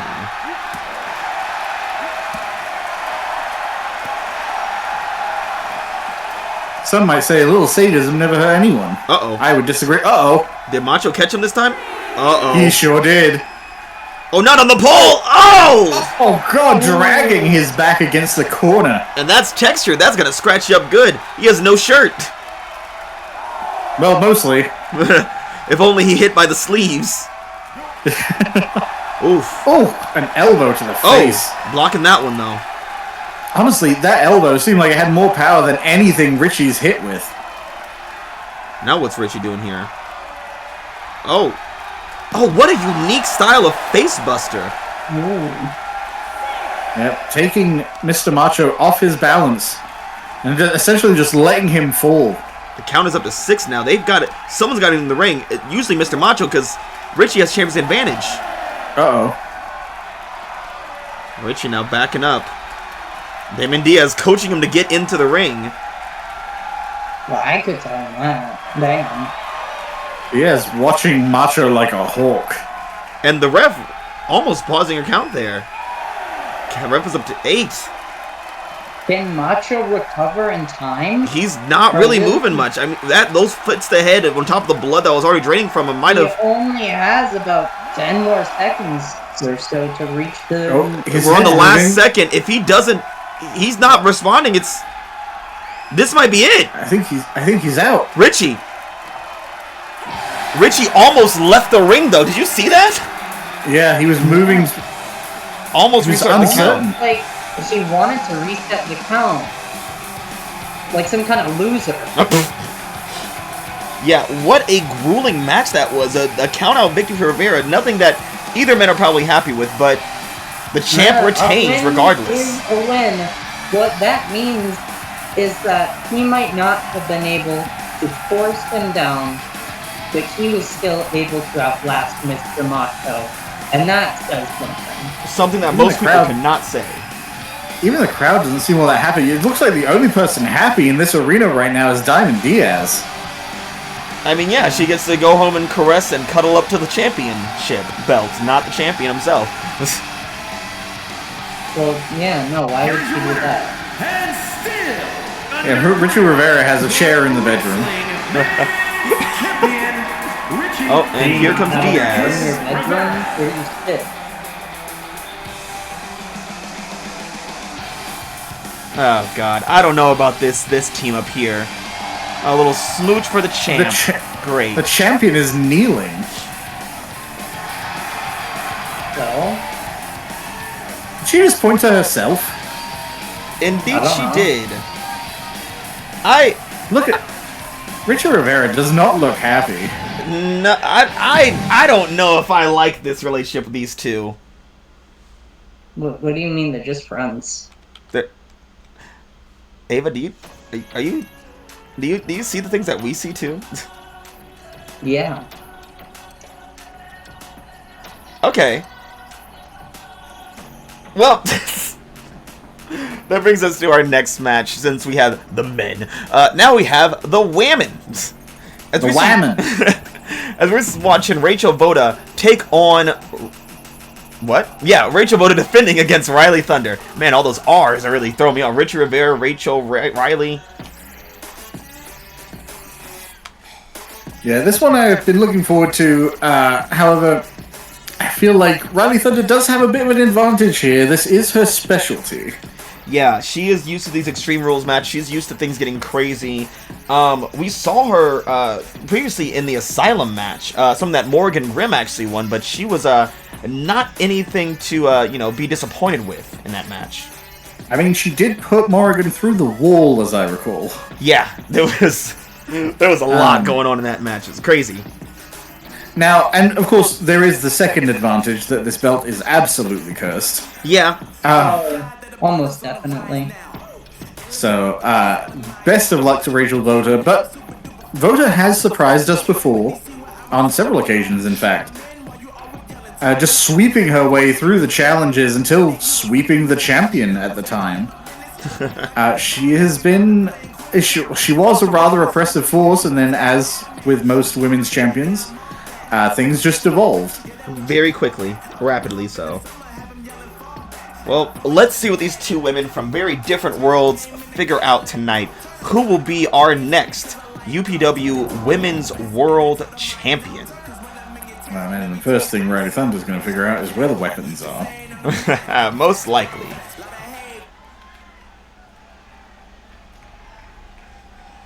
Hey, the ghost. Everyone loves the ghost. An Extreme Rules match, and is for the Underground Pro Wrestling Women's World Championship.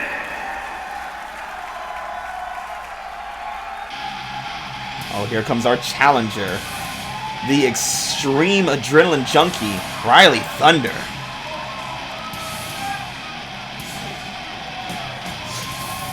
And Fucking she, monster on the back. oh, she is decked out in her full gear tonight. She looks ready for a street fight. I was going to say more Mad Max, but... Now, as we know, Rhylee Thunder is, she's a hardcore wrestler. She is used to things being tough. She likes the pain. She likes causing the pain. She likes using the weapons. She likes the unconventional parts of wrestling. Whereas her opponent, the champion, is from a not from really a street fighting vein, but is more improvisational, incorporating her focus in dance into her wrestling style. Yeah, I was going to say, Rachel Votta is an unusual wrestler. Rhylee Thunder is a completely normal mugger.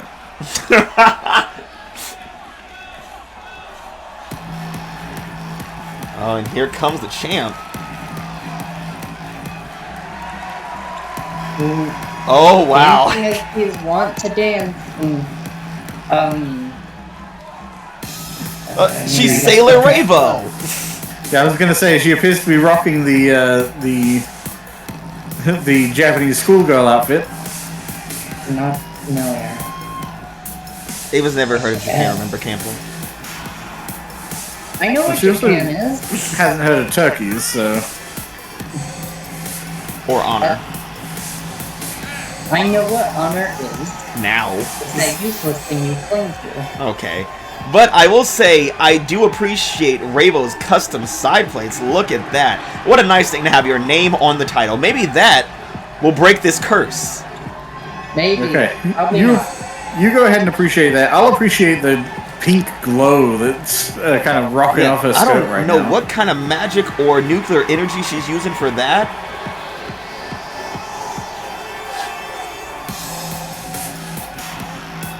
Ravo basking in it. Hopefully this is not the last time that she walks to the ring with this much energy and a belt around her waist. Well, as long as she doesn't take too many sledgehammers to the knees, she should be fine.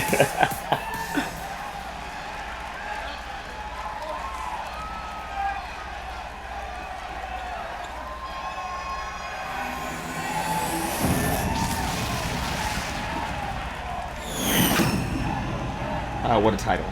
Introducing the challenger from Reno, Nevada, Rhylee Thunder. Hanging 10. Rhylee Thunder, ready as ever to fight the She victor. is the Underground Pro Wrestling Women's World Champion, Rachel Votta. Always dancing, that Rachel Votta. Always moving. She's got the rhythm. One thing we have to remember, this is an extreme match, and Rhylee Thunder is an extreme wrestler. She is in her element more than she has ever been. I will say, Rachel Votta is very distracting. I'd be surprised if Rhylee isn't blinded by her radiance right now. Maybe that was a maneuver. Maybe that was a strategy. I was going to say, she's catching a lot of light with that outfit. Nearly bioluminescent. That just makes her an easier target. And we're on. Moving to the center of the ring Slowly immediately. approaching. Oh! Ravo making the first move. First blood from Ravo. Did you see Thunder's face there when she took that kick to the shin? She looked mildly annoyed at best. Uh-oh. Yeah, one thing that we've noticed. Oh! What a She side can kick. take a beating, and she can give a beating. Vota's still a little too Ravo. quick there. Oh! Oh, not that time though. Oh! There we go. There we go. Now it's a little slobber knocker. Now we're cooking with gas. Right now, both women seem to have each other's number right now, as it's just reversal after reversal. Yeah, neither wants to give the other too much leverage, too much leeway. Oh, knee from Thunder. I'm surprised Rhylee didn't immediately go out of the ring to get a weapon. Oof. Clothesline turning her inside out there.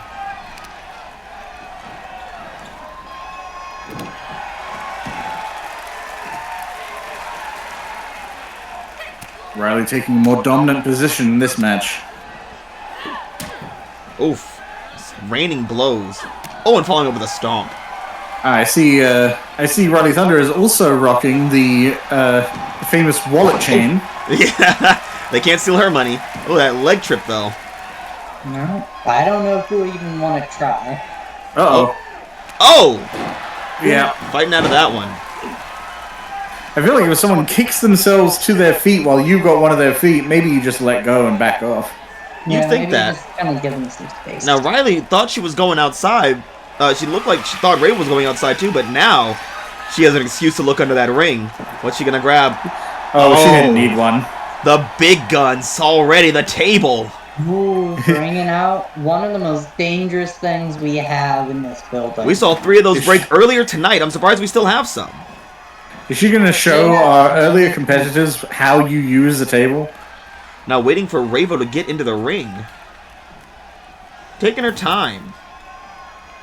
Uh-oh. Leaping Delivered. right into her arms. Oh, not the best solution there. Oof. Oh. Ooh. You almost... I think I heard the grunt of Rhylee Thunder. She put some oomph behind in that one. Yeah. She is not sparing anything. She's not holding anything back during this match. Ravo rolling out, and Rhylee now! Oh, up and over! Oh, God. Oh my. Could have taken a shoulder out of her socket doing that. Jeez.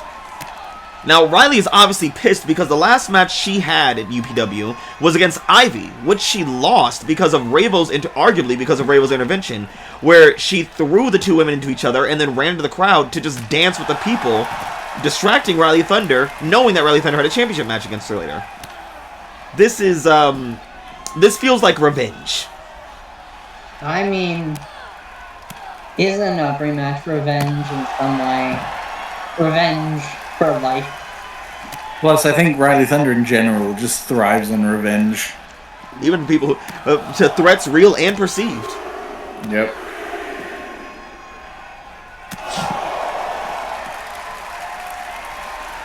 Yeah. Well, you know what they say about revenge?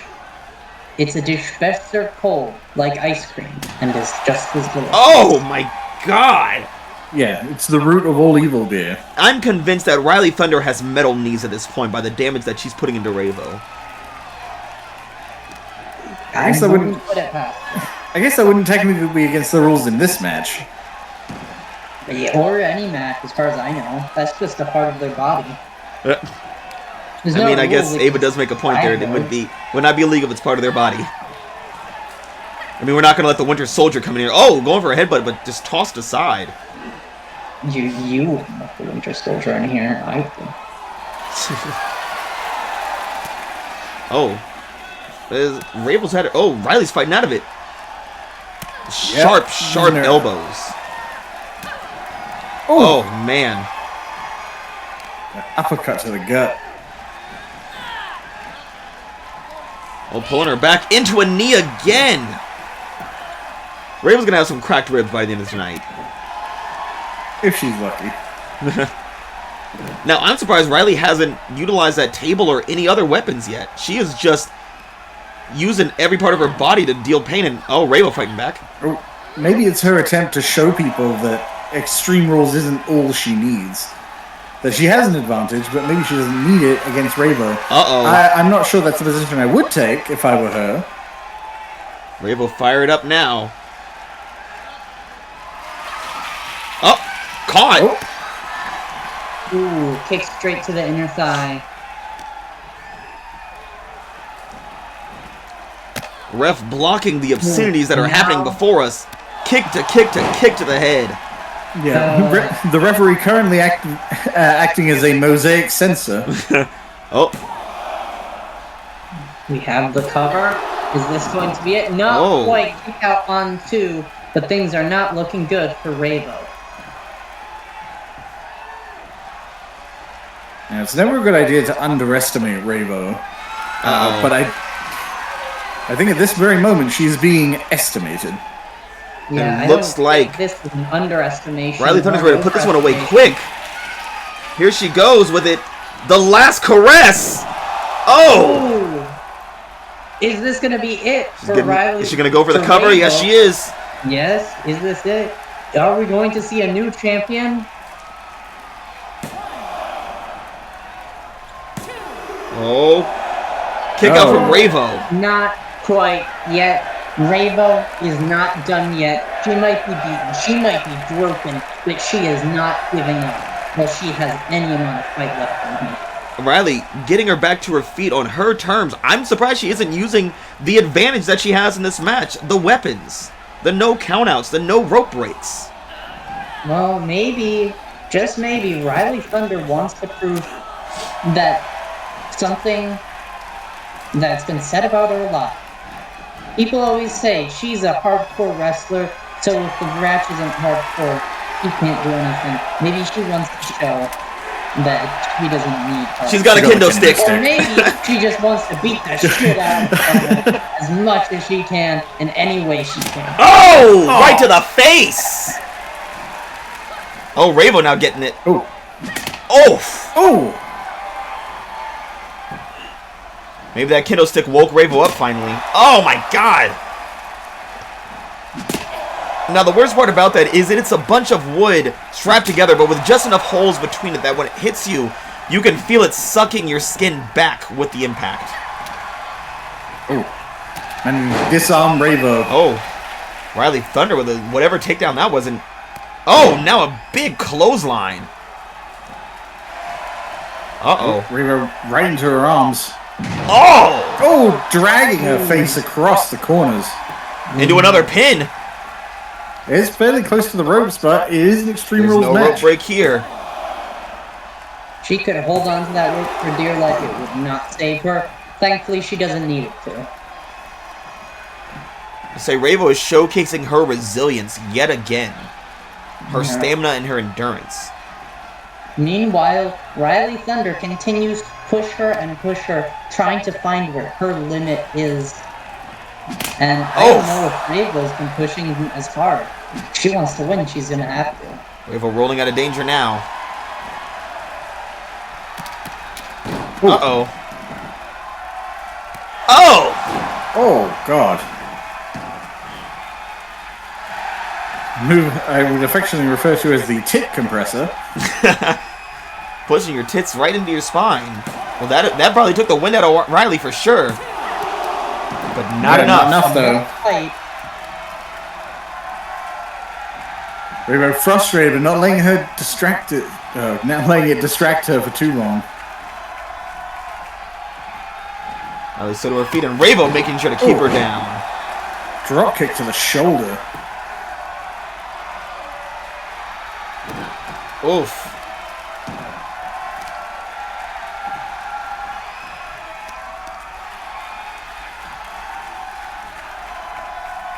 Ravo looking for some crowd approval as she just... Oh, knees right to the shoulder. Same shoulder, too. Going for the stick. Yep. Oh. Rhylee quick to her feet. Uh-oh. Knocking out of Ravo's hands. Oh! Ravo reminding Rhylee Thunder she doesn't usually do Extreme Rules. She can fight just well enough by herself. And now Ravo seems to be finding her motion, and she's going for it. Uh-oh! The Ravo! Kaboom! Oh! Right into the pin.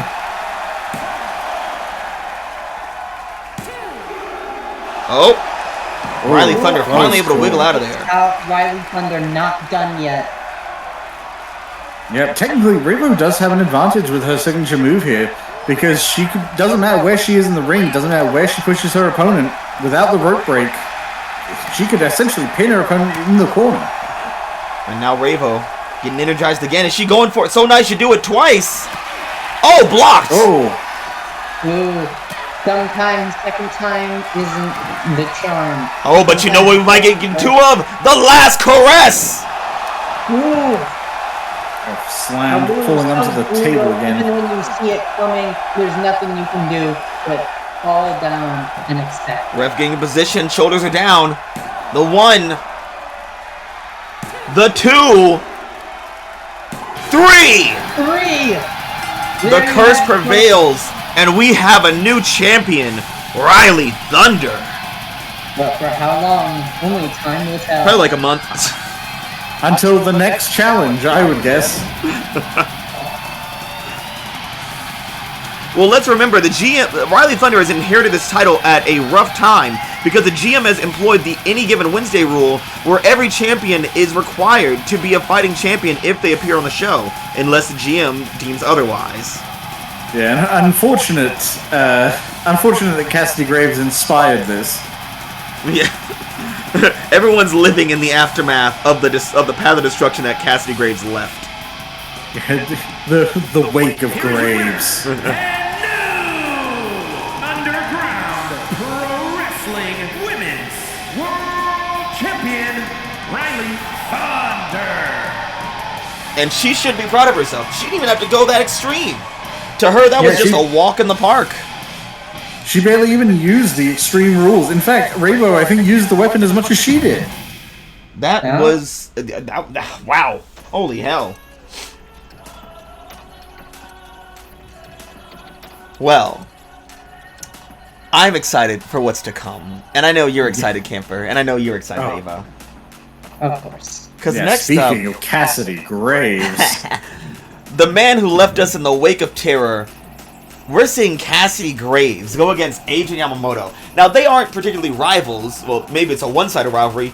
But we have seen these men compete time and time again, with Graves consistently coming out on top, usually with a championship around his waist. But now Graves doesn't have that championship. He's not fighting for the championship. Is he still motivated enough to defeat Adrian Yamamoto? Cassidy Graves is not walking away from this match with the belt today. Well, no, neither of them are, because it's not a championship match. That's true. I stand by my point. Look, Well- Adrian Yamamoto, frankly, Cassidy Graves is irrelevant now. Adrian Yamamoto's destiny is to become the world champion. He doesn't need to take down Graves to do that.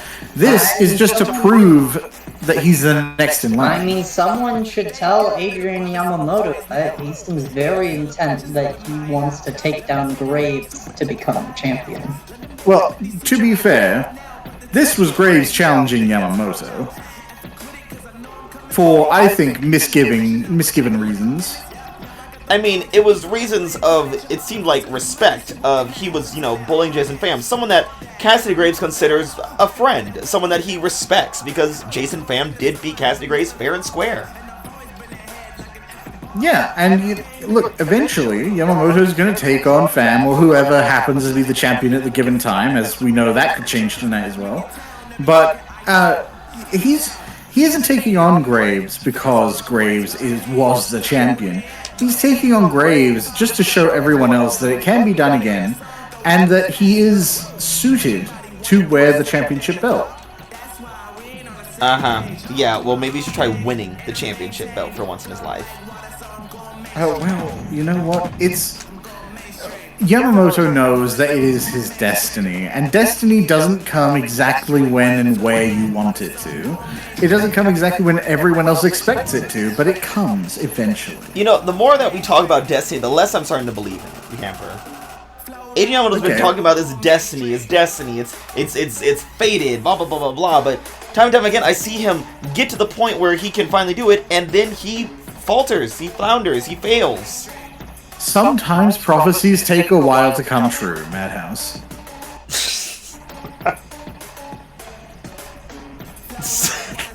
Well, I don't see any Oracle of Delphi here tonight, Camper. I don't know.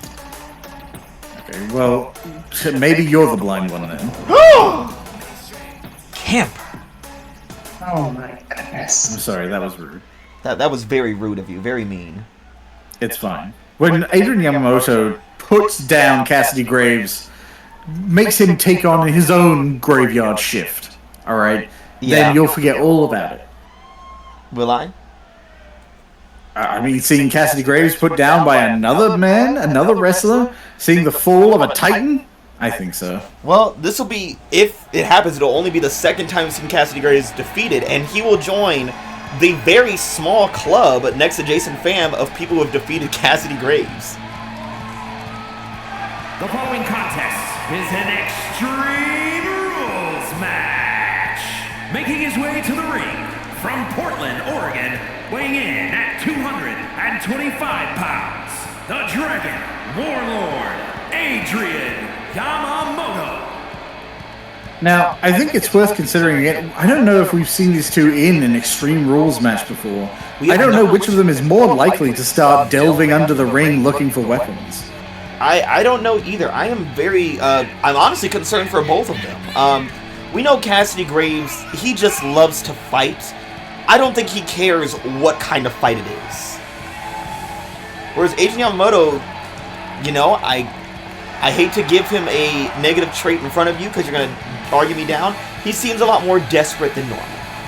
Okay, well, I disagree. Look, Adrian Yamamoto isn't a desperate person. He's patient. He's calm. He sits under waterfalls and lets it run off his back. Uh-huh. Yeah. And then he goes and challenges Cassidy Graves again. Speaking of...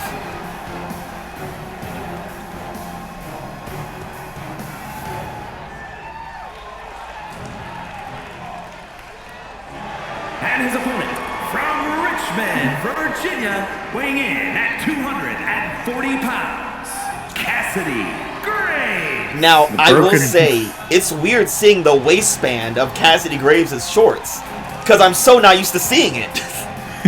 Yeah. Well, he's wearing the broken mask of a broken god. It's always been broken. Yeah, well, it has a metaphorical meaning now. But seeing Cassidy... Maybe had one before and you just didn't know it. Seeing Cassidy Graves without the mask, or without the belts, damn it, Camper, without his title, it just feels strange. This is honestly giving me flashbacks to Tenacity, our very first pay-per-view, where these two were the main event. Yeah, I mean, I really... Now Part of me wants Cassidy Graves to have the belt again because I'm not sure about that belly button tattoo. Well, I mean, you've seen it before when he's back. Look at that intense stare of Graves. You think I look at his belly button when they're fighting? You don't? No, I look for the pure muscle. That's what it is. Graves, quick on his feet, my god! Both men trying to wrestle each other in the ring there. Not strong enough for either of them. Oh, Cassidy getting the better. It's worth considering. These two have fought each other more than most. Oh, yeah. Well, more than most have fought Cassidy, at least. Yeah. Yeah. And right now, Cassidy Graves is reminding Adrian who is usually victorious in these matches. Who is always victorious in these matches. Well, that changes tonight. Cassidy Graves has only lost to one man, and his name is not Adrian Yamamoto.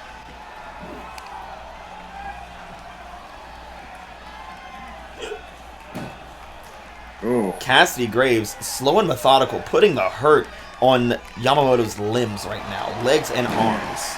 Wrenching his ankles against one another. Down. Oh, look at this! Immediately. Yamamoto, little... Oh, man, he did a kendo stick for it. Jeez. Oh, no. Pulling an Omar and landing flat on his ass. Or front, more so. That was a good recovery from Adrian Yamamoto. Maybe I wouldn't have jumped over him. Uh-oh. Yeah, a little overshot there. Oh, he's got a hammer. Yeah. Oh, playing a little ring around the rosy now. Now, Cassidy Graves also, once again, going under the ring. Now with the table, they're bringing everything out. It's like these men hate each other or something. No. I do believe some strong words were exchanged online. Pretty heavy hook from Yamamoto, but looks like Graves. Oh, right onto the knee. Oh, and still going. Slamming his back of his head onto the head of that hammer. And Graves just calmly walking away. This is what I love about Cassidy Graves. He doesn't really do much. He just kind of walks around and takes things as they come. Yeah, Adrian Yamamoto, unfortunately, just launching himself into the air, forgetting he does not, in fact, have the wings of a dragon. Oh, underhook suplex into a pin. Oh, an immediate breakout. Adrian Yamamoto is not giving in that easily. But Graves is showing him right now how easily he can get him right back into the ground. As he's doing right here. Cassidy Graves knows Adrian Yamamoto He knows his body, his strengths, his weaknesses. He knows how to manipulate this man like no one else. Oh! Knee turned inside. Cassidy Graves seemed to be distracted by the crowd, listening to the chants, almost, nodding to it. Oh, Yamamoto charging up. Oh! Oh, falling knee to the shoulder. Oh, and into a quick pin.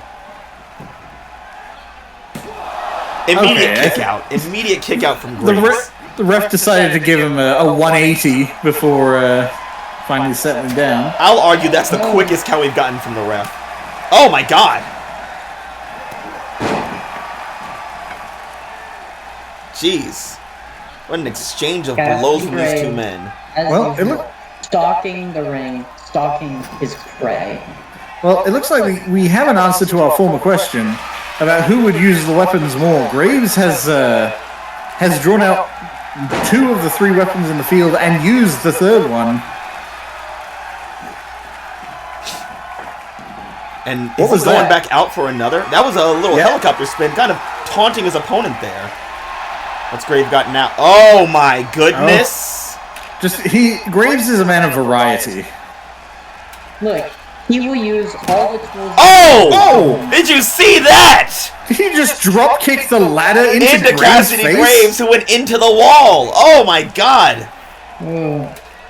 Adrian Yamamoto, now ready with the sledgehammer. Oh my goodness! Straight into the knee, taking the sledge to the back. Oh, into the arms. Arms. Picking apart every part of Graves right now. No inch of Graves is safe from the hammer.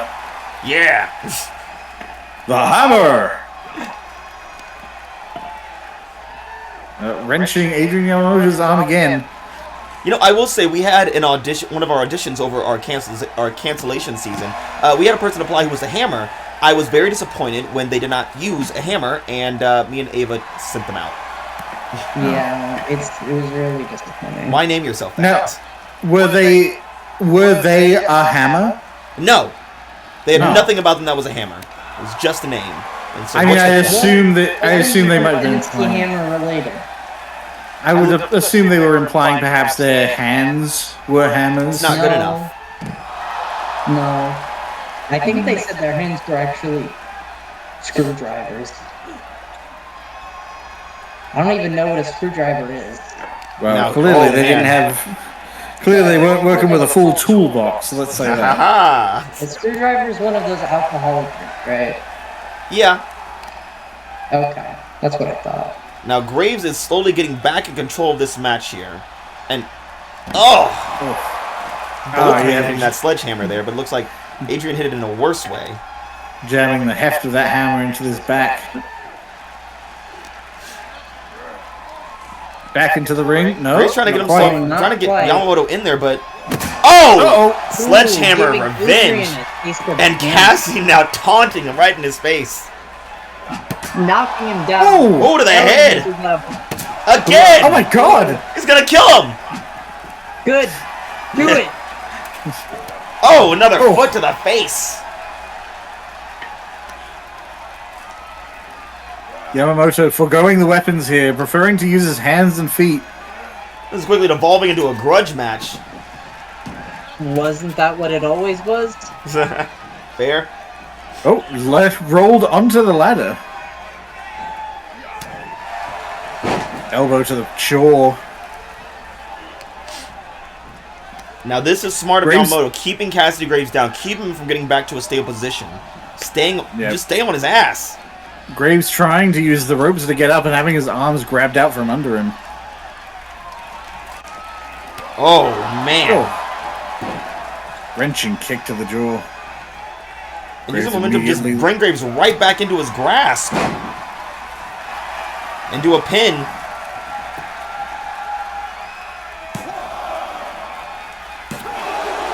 Kick out from Graves. It's going to take a little bit more work from Yamamoto to get a victory off of his rival, competitor, nemesis. Let's be honest. Let's be fair here. In order to take a little more, he needs to get through all of Cassidy Graves' health bars. Well, he might get through this with a Dragon Spang incoming. He's up, and he's over. Oh, Graves was not ready for it. Into a pin again. Will this be it? Can he finally put him away? No! No! Cassidy Graves won't go down to one Dragon's Fang. But one Dragon's Fang, a sledgehammer, a kendo stick, a ladder, like, you'd think that'd be enough, right? Do you know Graves? Fair. Graves is barely human at this point. Oh my Although gosh. Yamamoto is performing the wisest strategy he can right now, though. He has yet to draw blood from Graves. And this is also a Yamamoto that we have never really seen before. One that is ruthless, one that is unrelenting, one that does not bask in the glory for as long, taunting. One that stays on the attack, a vicious kind of dragon. Yeah, maybe the kind of dragon he needs to defeat someone like Graves. Or maybe it's time to clock in! To the graveyard shift. Oh, he's got him in deep. Yamamoto reaching out for help that isn't coming. He's right in the center, and even if it was rope break, he's nowhere near. As much as Adrian Yamamoto. Oh! If anyone know how to escape it, it's him. Slips out of it. Not a moment too soon. Oh, still wrenching his arm, though. Ooh, he managed to get out. Yamamoto quick on the attack. Getting him in the corner. Is he going for a second Dragon's Fang? No. No. Oh, but now Graves has got him. Oh. Uppercut straight to the jaw. Oh, a punch straight to the spine. And right back into the corner. And now Graves outside going under the ring. He's back under the ring again. What's he got now? Oh, he's got a steel chair. Everything under the sun. Taunting Yamamoto right now.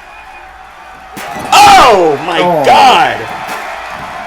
Graves is fired up, having all these weapons at his disposal. Honestly, more hardcore than Rhylee Thunder right now. Yeah, Rhylee Thunder barely used any of this stuff. But Graves looks like he's backing up. He's charging up for something, and shoulder block, shoulder charge. Oh goodness! Don't hurt him, Cassidy. The chair's back. You sounded like someone trying to survive a serial killer there.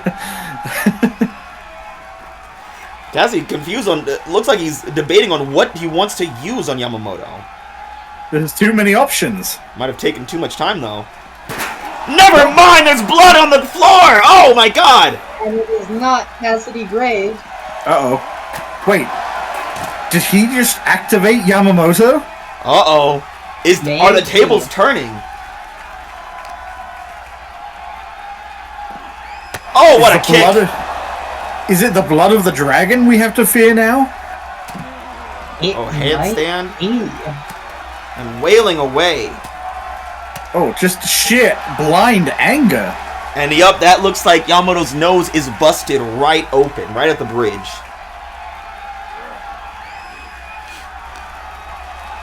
In the words of Justin Timberlake, take it to the bridge.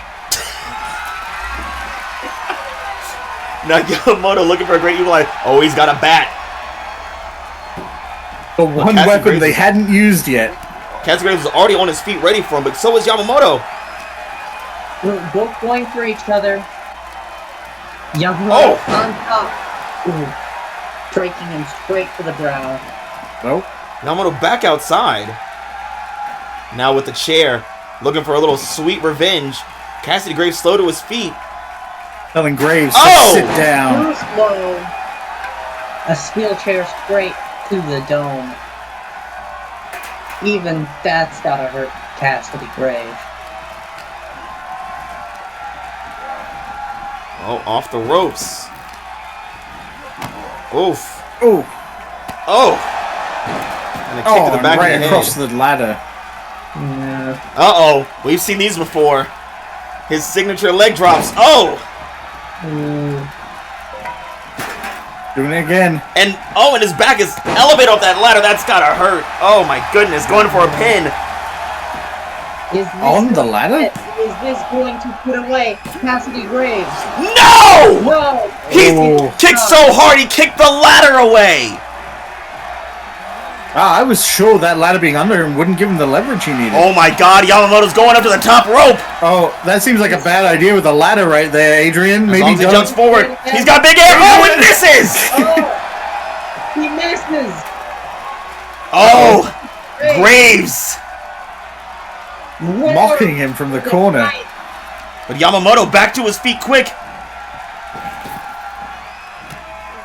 Really powering through it. Oh my goodness. That blood it looks like Graves keeps trying to set up for the graveyard shift there, but Yamamoto keeps getting a little too fat. His nose is gushing with blood. The ref in the way. He has cornered the ref. The ref is trembling in fear, nearly merging with the turnbuckles. Ref, get out of there. He already got his ass beat by Gal Gorgeous earlier tonight. No, what? He's trying to go. He's trying to leave. Not powerful enough to escape from Cassidy Graves. Adrian. Oh! Trying to catch Adrian Yamamoto off guard, but... Uh-oh. A trade of blows. Oh, the chair is just waiting for someone to get launched into it. So is that table. That's two very dangerous corners. And Graves back outside the ring. What's he going for this time? Oh, he's going for the hammer. Oh. Come on, Yamamoto. This is your only chance. Oh! Ooh, not fast enough. Oh, but quick to his feet. He not let it go. quick enough. Looks like Graves literally faked him out there. Oh, he's getting the hammer again. Oh! Gosh. Jeez, he's just lethal with those weapons. Dropping the hammer down. Going for a pin. No rope breaks here. Nowhere to run. Whoa! Kick out at one from Yamamoto. How? He's taken the graveyard shift. He's taken the hammer so many times. And yet here he is counting out on one. How is that even possible? Graves went to the other side of the ring almost like he couldn't believe it. They catch his breath to really try to take in what just happened. Disarming the corner of that chair. And did you see that on Graves' face? He was almost smiling there. This is the best fight he's had with Yamamoto. He's back in it. He kicked out at one, but I don't know if he's ready for this. Oh, pushing the chair underneath Yamamoto. Oh! Yamamoto escapes again! Not even close. Oh my god. Ooh, but Yamamoto, you can see he's reeling. What a kick! Crawling to the corner. Graves crawling away. Oh, that's not where you want to be, Cassidy. No, Yamamoto sees it too. The third one of the night! Dragon's Fang! Dragon's Fang. Could this finally be it of Cassidy Graves? Could he finally put him away? The second Fang is connected. 2! 3! He does it! Adrian Yamamoto has finally defeated Cassidy Graves. At long last, he might not be the champion, but I feel like maybe he did achieve part of that destiny. He defeated an ex-champion, which is a goal that some can't, which most people have not done in this company, I'll say. Yeah, the vast majority. Yamamoto becoming the second man ever to defeat Cassidy Graves. Here's your Attempt after attempt, and look at the blood draining down his face. Second place is looking pretty good right now. The ring is littered with weapons. If he had done this a week ago, this would be a different matter entirely. But here he is. He has proven he can take down Cassidy Graves, which means Jason Pham is a step away. Wow. What an impressive showing from Yamamoto. He's finally done it. He's finally shown us all. He's finally proved us all wrong. Proud of him, I guess. Man, our number one UPW fan, little Cash, is gonna be kind of upset about that. Yeah, well, it was inevitable. So interestingly, Cassidy Graves never bled, but Yamamoto, upon having blood drawn himself, seemed to absolutely lose himself. Oh yeah. In just came back with a vengeance. A 1 count, breaking out the graveyard shift immediately. Yeah, a very impressive showing. It looks like whatever he's been thinking or philosophizing or whatever, that rage, that viciousness is pulling him through. And at this rate, given how the championship picture is looking, he's gonna need it. Well, yes. Like, right now, he's a step away from Pham, but Pham is a few steps away from potentially something way worse. From the underworld. Yeah. Yeah, well, next up, we have the men's tag team title on the line, as Los Guerreros is challenging the champions, Lucha Dragons. We saw earlier tonight their leader, Mr. Macho, tried to take home the men's title. Didn't really turn out as great for him, as Richie Rivera retained via countout. Yeah, not the most honorable way to win, but it was within the rules. Mr. Macho did specifically express he wanted it standard rules. If it had been Extreme Rules match, it wouldn't have been an option. That is true. You could say he did it to himself. Although, I suppose that's probably what he would have wanted, though. Someone using the rules effectively and the way they should be used. Granted, a little disappointing as an end. Which Richie Rivera, again, did not seem overly happy with how it ended, regardless of the fact he technically won. As we said earlier, it seemed the only person happy with that match's conclusion was Diamond Diaz. Yeah. Saw some people whispering about her applying some makeup while looking in the mirror, specifically seemingly focused on the belt that Richie had handed off to her to we're actually getting a live update of Diamond Diaz in the back area wearing the men's title. That's... okay. Good for her. Okay. It's not hers to wear, but I guess, sure, whatever. Fine. Technically, I suppose it's up to the champion who wears the belt, but I feel like there's probably some bylaw we could invoke here. Yeah, possibly, No. but, you know. There's not. Oh. Alright, well, there's that. I mean, Ava did make the rules. She would know. That's true. Yeah. They forced me to. I thought he asked At ritual, yeah, forced her to a ritual knife point. Oh. No, they told me that there had to be rules and they forced me to write rules. But You know, I every thought we time I dealt hear... with I don't really that. know the full story, but every time I hear about the origin of UPW, I get a little more scared. Are You we the should. baddies? Horrifying. Well, Yes. we're not. Oh. Is Ava the Then- baddies? Yes. Oh, okay. Yes. Well, I mean, she is the heel. We know this. Oh, okay. Yeah, that makes sense. I That's- have heels, yeah. You have Well- heels too. Yeah, well, you say that, but it's never actually clear what you have. I thought it was hooves. Cloven I mean, hooves. What's the difference? There's a heel in there somewhere. You know what? Let's get back to the wrestling. And then we're back. Time to get to the match. Oh.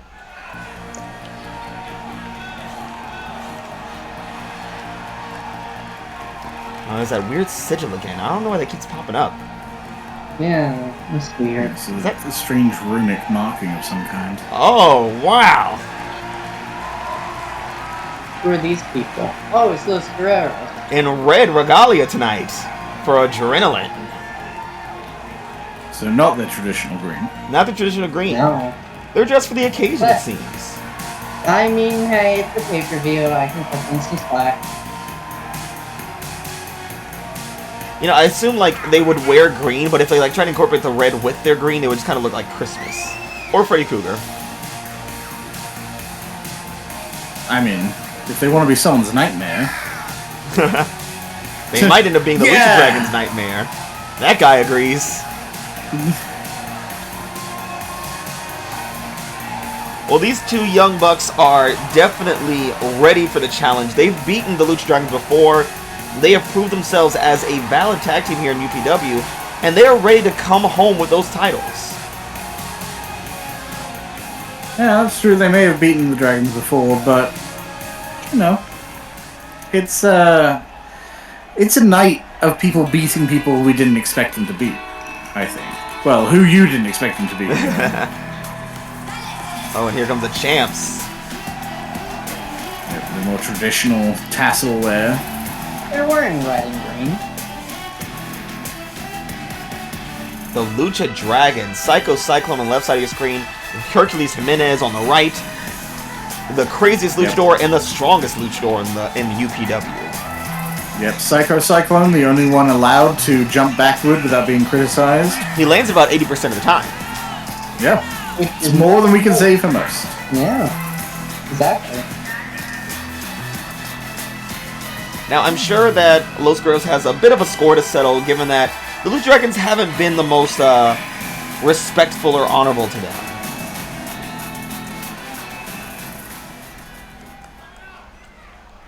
Yeah. Considering who their leader is, that's rather surprising. I guess Macho-ness doesn't rub off on the others.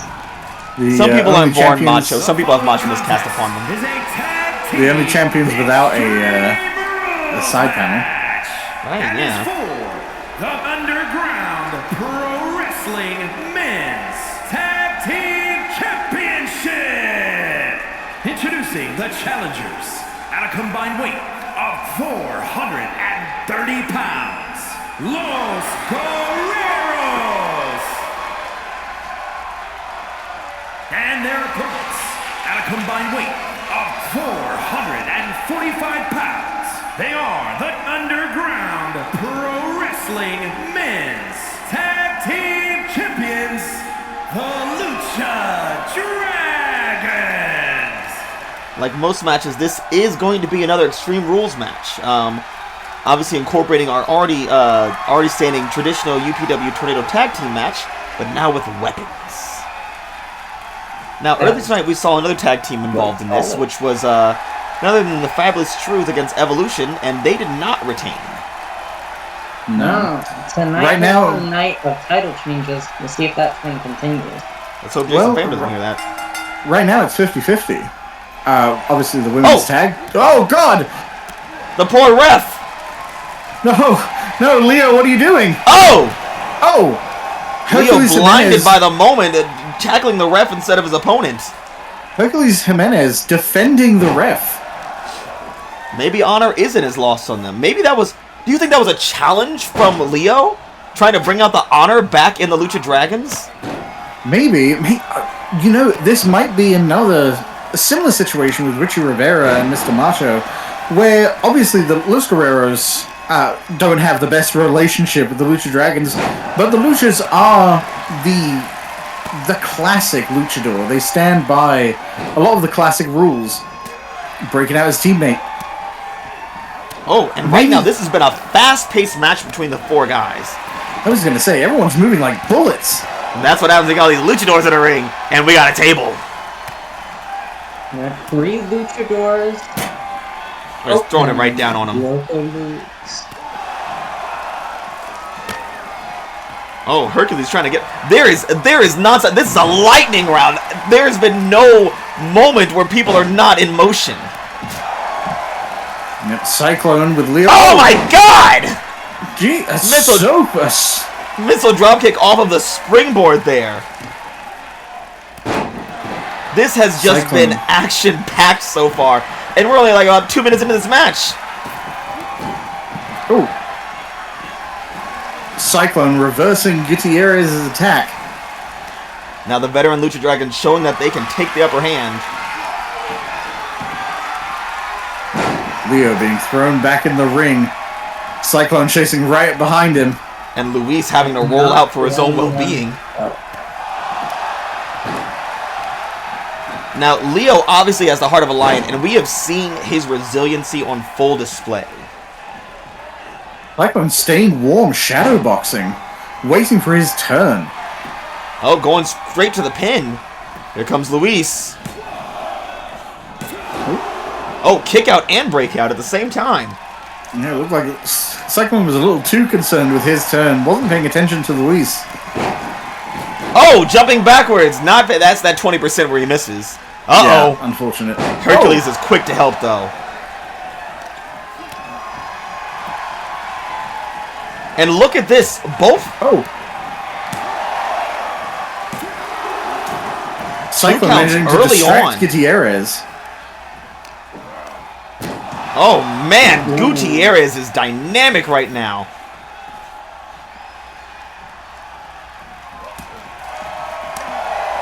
Oh, and he sees his teammate in danger, and he's running after him. Nope, a little too slow. Oh, what a leg drop there. My God. Using the opening of Cyclone being distracted with his teammate. I am amazed by the speed right now. Oh, a kip up and... Oh! What a little Pele kick there. Leo trying to get around, but... Oof. Splitting up their opponents. Probably the best approach they can. The Lucha Dragons have each proven individually they are warriors to be contested. And now Leo and Cyclone playing little mind games with each other. He's literally trying to chase something. Oh, and getting the upper hand there with a little stomp. Yeah, trusted Cyclone to just chase after him and eventually fall into his trap. Here he comes. Oh! Oh, what an Arabian press. Yet again, a move I think hurts Hercules almost as much as it does his opponent. Oh, and immediately broken up by Leo there. Gutierrez highly aware of his opponent's state and his teammates. Oh, but no one's there to help him. Hercules looking under the ring. He's got a kendo stick, and he's going for Luis. Gutierrez ducking under Cyclone. Wrenching the arm. Got that wrist control, dragging him over. Oh! Oh! An arm drag. Flinging them around. Oh, a kick to the back of the head over there. Oh my God! Oh my God! Oh my God! Oh. Jeez! The power coming from Into the the pin. Dragons. 1, 2, kick out from Leo. Now, Leo is not the one you want to try to pin. As you said, he has the strength and pride, frankly, of a lion. He's not going to be the one to give in. Oh, now Luis firing up, trying to get some offense in here. He's been kind of on the losing end of this four-way nightmare. Yeah, I think Luis is aware of it. Using his speed, trying to get his opponent separated so they cannot corner him. And oh, Leo with a drop kick, trying to take out Hercules' arms, one of his most valuable assets there. They're trying to wrench his shoulder out. But Hercules is not one to let anyone get away with hurting him at this point. Oh! Wrenching his back across his knees. Oh, into another Arabian press! Oh, and a bat to Leo! No one's around to help Luis. He's got to fight out of this on his own. Into the cover. Leo's awake. Oh! Kicks out at 2, and Leo was there to help his friend, his cousin. I appreciate the Gutierrez, despite taking a bat to the head, when anyone else would have defended themselves, he saw his teammate, he saw his partner in danger, sacrificing, turning his back on a very active opponent, moving in to save his teammate. There is pure chaos in this ring right now. The Los Guerreros are just getting demolished. They're getting dissected by the Lucha Dragons. Oh, Gutierrez taking blow after blow from both the Dragons. Oh, and now... Oh! Oh my God! Jeez! And now Cyclone up top! They were not letting up. They're not giving him... Oh my God! Oh, he misses! And he hits his teammate with the bat! There's that classic Lucha Dragons dysfunction. And now Leo is in the range. Oh! Oh! Ooh, a blow right across the back, and another. And now Leo charging in. Spinning Oh, around. Luis has got to turn around.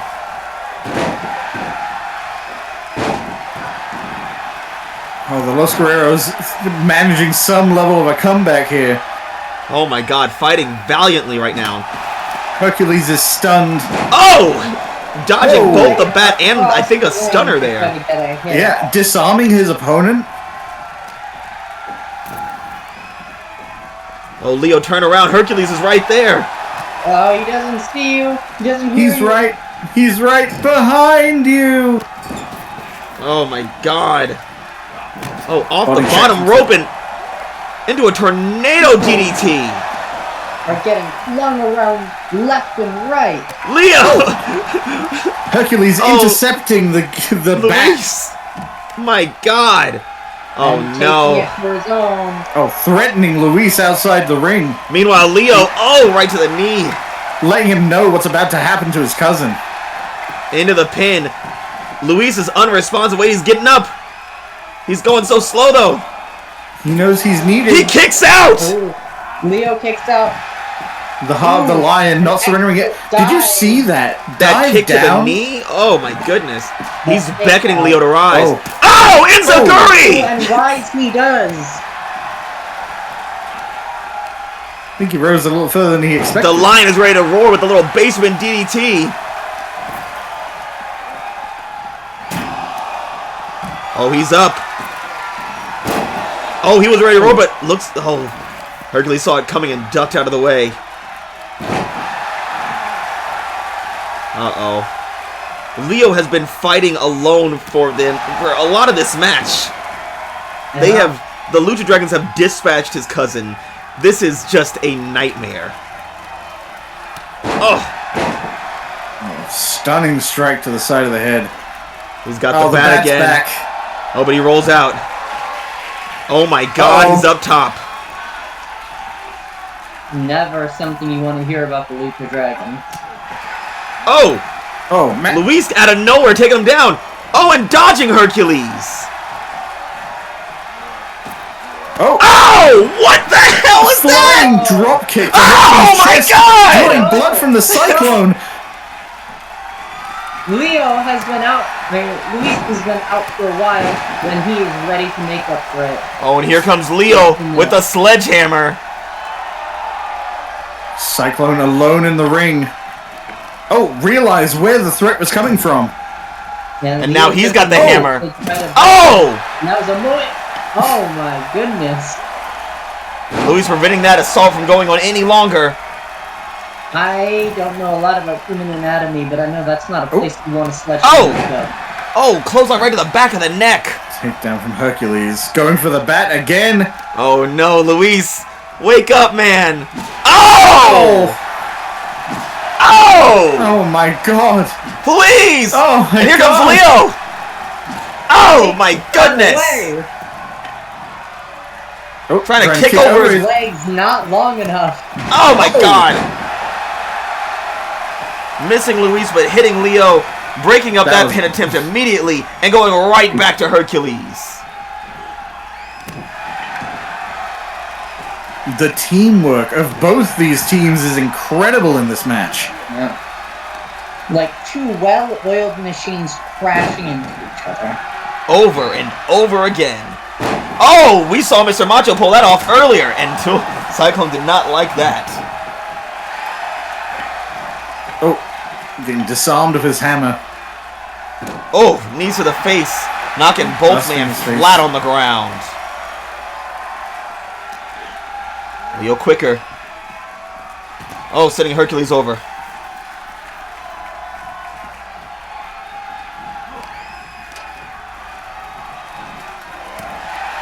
Gutierrez drawing Oh. from under the mat.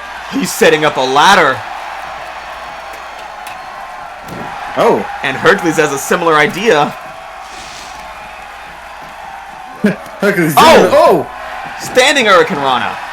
yeah, caught right as he was trying to get over those steps.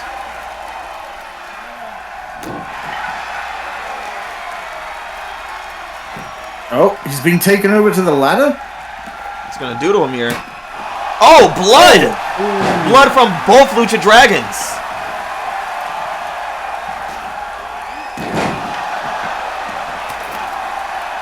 Punching him in the thigh. Oh, there's a pin. Oh! So close! He So tried to break close! it, but was not A there. millisecond away. The Los Yeah, Guerreros his- are right there. His elbow impacted the same point the referees impacted the mat. Oh my god. Not an easy loss to take, but nothing to be embarrassed about. the Lucha Dragons and Los Guerreros showcased everything that they are. Yeah, I can see Los Guerreros not being too happy with this outcome. Maybe thinking that the match couldn't have ended where it's been. I wouldn't be surprised to say it's some strong words about the ref. My God, what a match, what a match, what a match! Both teams, both sides here, had incredible teamwork, both being fully aware of where their teammates and opponents were at any given time, knowing when to step in, assist their ally. Incredible. Wow. That's Everything fantastic. you want out of a tag team match and more. Oh my God. Well, I believe that brings us now to our main event. The final match. That's right. Of The one that decides who the face of this company is. We're going to be seeing two titans. The first man in UPW to defeat Cassidy Graves to put an end to his undisputed reign as the world champion, Jason Pham, facing off against a man who has cleaned through the Rest of the World division, Big Bad Mike, the Reaper Reed. personal favorite of mine. And I am excited to see him finally, at long last, get the shot at the world title. Now, I am terrified to know where this one's going to go because Jason Pham, an amazing technician, great submission specialist, fast on his feet, deadly with his legs, but Mike Reed is just death incarnate at this rate. Mike Reed will eat his legs. Mike Reed will take Jason Pham to the underworld and back. I have to be honest, I'm afraid for Jason Pham. This is his first title defense. And it is a hell of one to start your reign off with. Going from week to week, facing Cassidy Graves and then Mike the Reaper Reed, it's a high ask. And you know what? I'll say Cassidy Graves probably dodged a bullet here. I don't doubt Cassidy Graves could have beat Reed, but it wouldn't have been easy. Yeah. But the thing is, if Jason Pham can pull this off, he might just have the start of a legend just as great as Cassidy Graves is. It's true. If he pulls it off. Mike Reed is a monster in the ring. We've seen him just chew through his opponents. The following contest is an Extreme Rules match and is for the Underground Pro Wrestling World Championship. Thanks, Ghost. Oh, that's the... And he's gone. Fear the Reaper. It's Big Bad Mike Reed.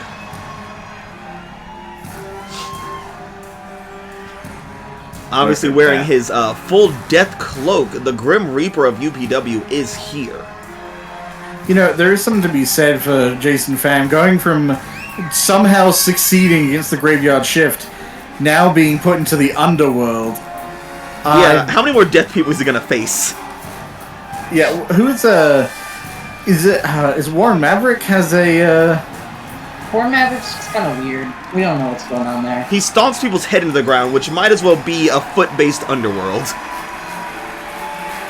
Yeah, look at this outfit, though. And horrifying. look at specter. this Titan. It's like a giant. giant specter in the ring. Oh my God, he's massive.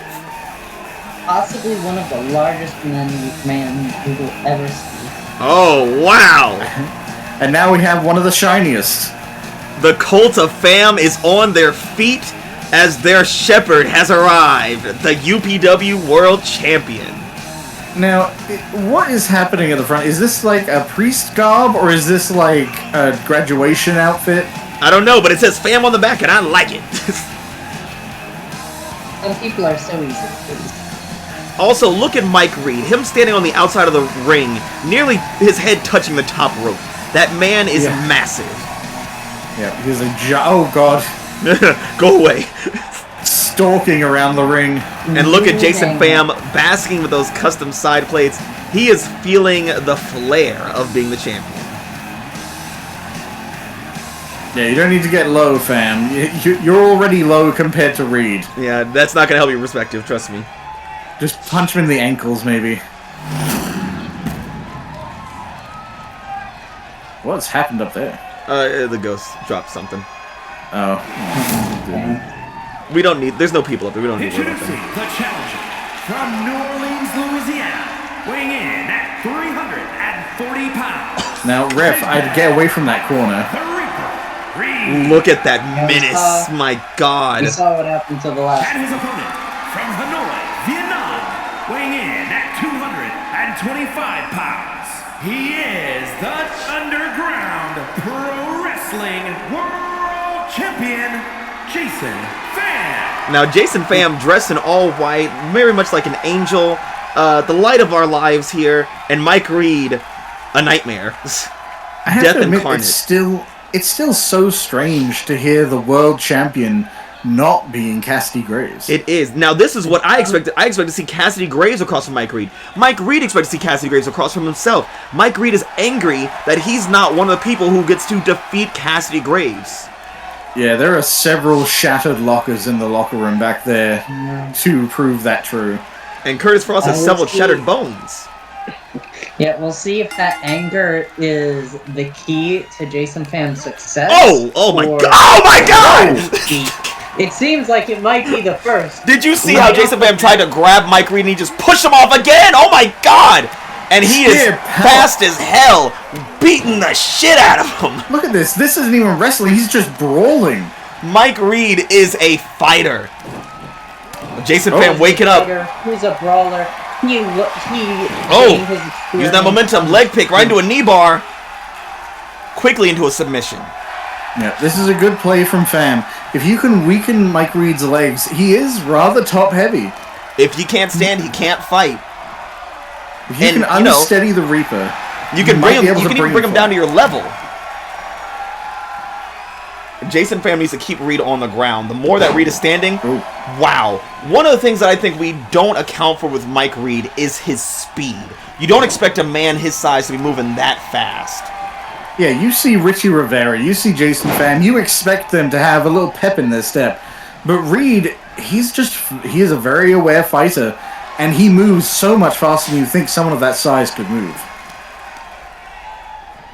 Yeah. Jason Pham in good control right now. You expect him to be large, you expect him to be lumbering, but then he lunges for you. Oh, and Yep, death. back And then messing with the legs again. Death is inevitable, and apparently really quick.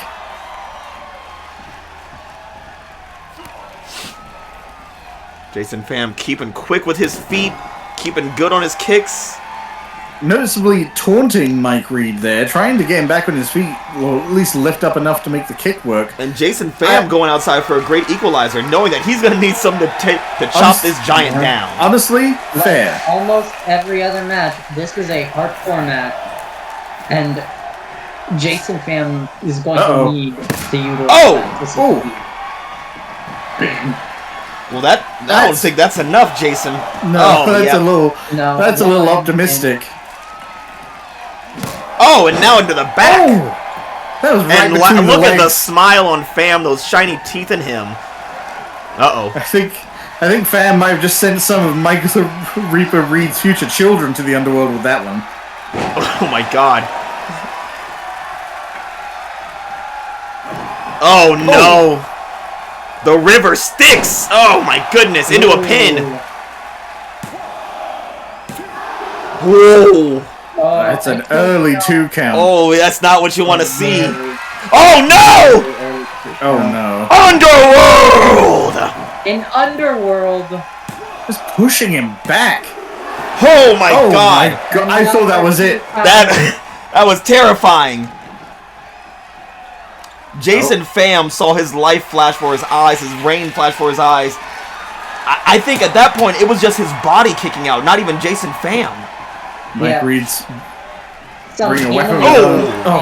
and Can't block that, begging himself Pham. to live. Oh, quick to kick there. There is no doubt in this wilderness of a fight who is the predator and who is the prey.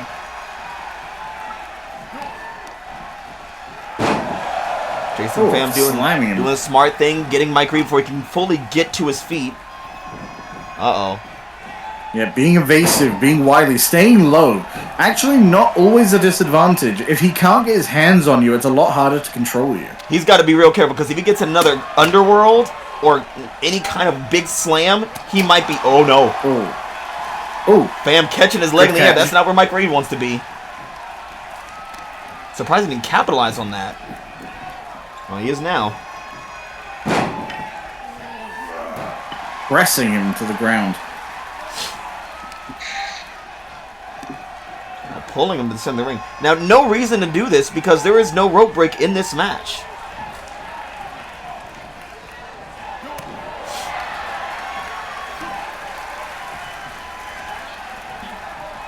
Now, I bet you money that Jason Pham is waiting to get Mike Reed in the prime position for that rolling deathlock. That's that signature move of his. Yeah.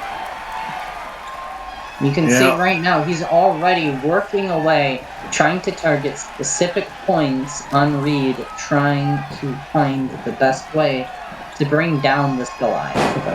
And bit by bit, tearing at that one knee over and over again, a strong style specialist. Now, unfortunately, submissions only work because you're triggering someone's survival instinct, the need to escape. I don't think Mike the Reaper Reed has those. We're about to find out because he's deep in the rolling deathlock.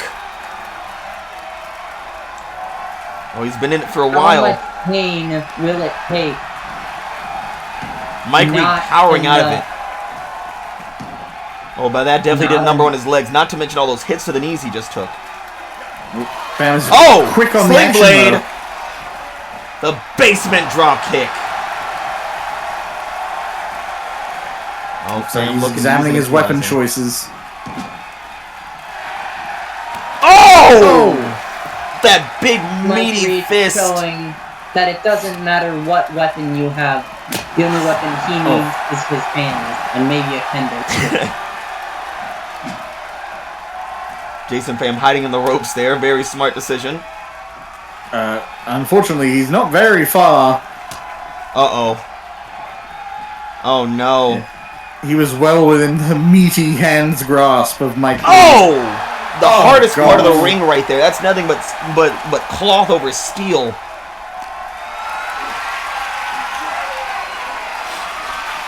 Oh, no. Mike, please. Oh, my God. Ooh. Introducing his face to the same sensation. Make sure your whole body... Fun for the whole body. And back in the ring. Mike Reed wasting no time following his prey. Oh, and this is not where Pham wants to be right now, which is why he just rolled on out. He got back in. Oh! Breaking the kendo stick over his skull! Yeah. He might be down! Oh! No. Not quite. Somehow still conscious. Authority. Oh, God. And Mike Axe hand. Oh! Jason Pham trying to make a comeback, knocking down the Trying to bring him down. Oh, still fighting Jason Pham. Coming his way out. Oh, he looks like he's getting fired up now. Reed in control. Oh, Pham slipping out. Oh! Oh! Like a dance of death. Oh, right onto the knee again. Ooh. He might be looking for a... Oh, he's looking for a pin. Oh. Pham cannot believe it. All that effort, all that work, and it meant nothing. I mean, not nothing. He's gotten him down from a 1 count to a 2. That's progress, even if it's been very costly progress. Reed is on the ground still. Nursing that knee. Plenty of time to go over there with the hammer. Whoa. Oh, my God. Every time he hits him like that, I think he's going to decapitate him. Yeah, frankly, I think his fists hit harder than the hammer does. I'm pretty sure he just pushed him. He just straight up pushed him. Oh. And now he's fighting on the concrete ramp. Into the sternum. No mercy here. No forgiveness. Oh no. Only the Reaper. Oh God. He's pulling the steps apart. Now, that ramp looks like marble to me, so I don't know if you want to be Oh! between a rock and a hard place Oh my here. God, Pham! I don't think Pham has much of a choice. Oh, but while Reed's distracted, Pham's here. A quicker recovery than he predicted. Oh! And bonking his own Smashing- head against those steps there. Smashing his own head into the steps. Oh, now throwing him out of the ring. Oh! No countouts here, so these Ace men of have his own unlimited medicine. time to just fuck each other up on the ramp here. Oh! Oh! Now that was a helicopter spin straight out of Cassidy Graves' book. That is interesting. Turns out that when you inherit the champion belt, you also inherit some moves. Oh! Oh! Oh my God! Face-busting kick! Now, I will say, we have seen Ruthless from Jason Pham when he had his rivalry with Elliot Rhodes. He showcased that he is nothing to mess with. He is no one to just bully. Oh no. And Mike Reed showing that he doesn't give a shit. Can you imagine? I don't think you can call this bullying. I imagine those little metal nodules are just imprinted on Pham's back now. Oh, kicking into Pham's leg. That is not good for Pham. Oh, no. Oh, Pham fighting out of it. Oh, my God. Hell of a recovery.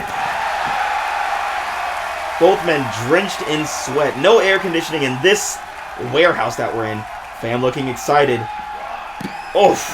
Oh. Nothing under that. Jam- Nothing under that knee but concreted steel. Yeah, jamming his leg into that ramp. Pham is on a roll. He is taking the Reaper. Oh! Drawing blood And from the making Reaper. him bleed. Yeah, look at. Looks like his eyebrows split open. Oh, dodging the Oh. Reaper. Reaper didn't even know he moved. Hell of a counterattack. Oh my God! Oh my God! Pham is on fire now. Jamming Reed's face into the metal paneling. Jason Pham showing everyone that he is Oh my the champion, that he holds the world title, and that he earned it with blood, sweat, and tears, and he will keep earning it as long as he has to. And now, basking in the crowd, dancing a little bit. Mike Reed rolling on the ground, maybe questioning a few of his life choices. Pham is showing us that he doesn't need to be Cassidy Graves. He is championship material on his own merit.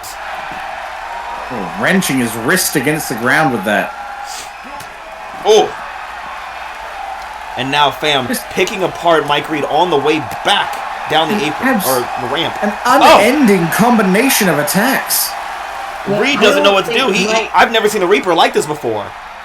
Yeah, I don't think Reed has gotten a blow in a while. It doesn't matter how tall Mike Reed is when he's on his back. Oh no, not again, Jason. Oh, he's gonna dislocate his jaw like that. I'm surprised we haven't seen teeth fly. Oh. Again, forcing the wrist at a very bad angle And then against that. pulling on it while he's still nursing it. Jesus. Oh my gosh, Jason Pham is... It looks like he's almost enjoying this now. Okay, Reed. Oh, blocking the attack from Reed. On his feet again. Oh. Not for long. Pham once again bringing him back down to the ground. I'm gonna say, if Reed is gonna get that title, he's going to need one hell of a comeback. Finally managing to get Pham off his feet. Oh! Whole arm into his body.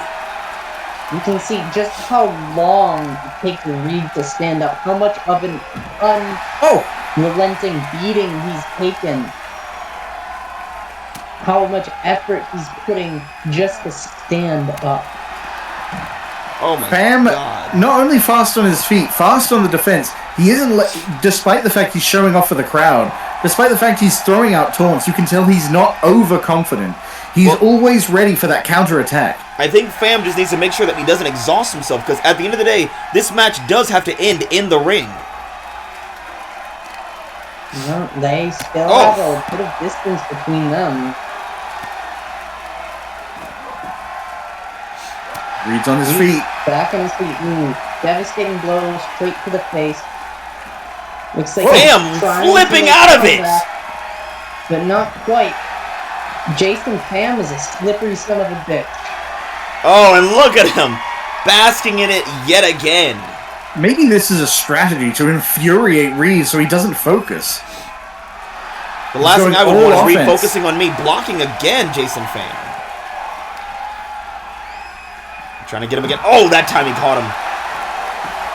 Let's say the tide is shifting only slightly. Jason Pham is still being unrelenting, but Mike Reed is getting licks in. He is getting his hits in. He's regaining his strength. Makes me wonder if maybe all that time when Jason Pham was pummeling him, was he just lying? Was he taking it, or was he just lying in wait?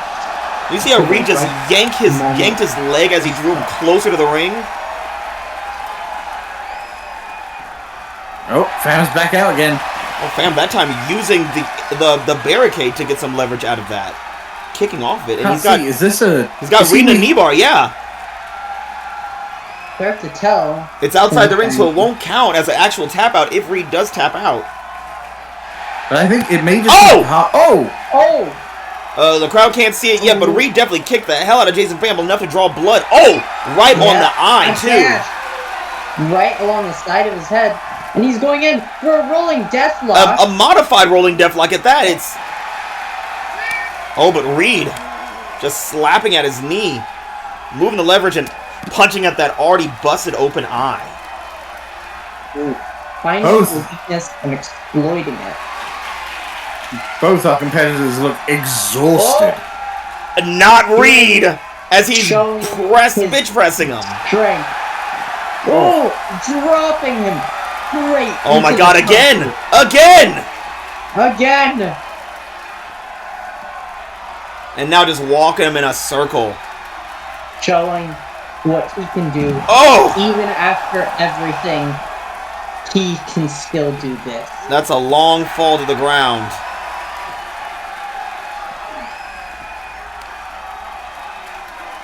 They say the bigger you are, the harder you fall. But they also need to remember the bigger you are, the farther you can drop someone from. Now Reed back in the ring, ready to finish this off, it seems. Never mind, he's going back after him. He's not done at all. Oh, he wants those steps again. Remembering that step, what led him down this path to begin with. That step. Oh, blocking that super kick.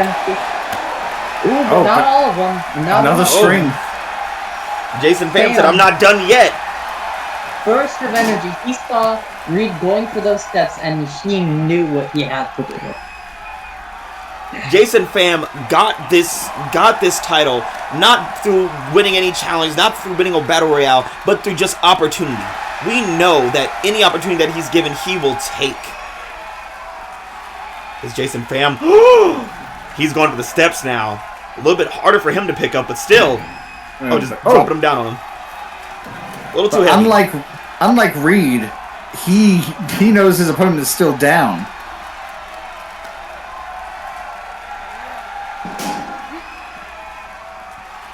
Oh, looks like he got caught up on the steps there. Couldn't quite get that one to connect. But he's got Reed back in the ring. Look how that man barely fits under the bottom rope.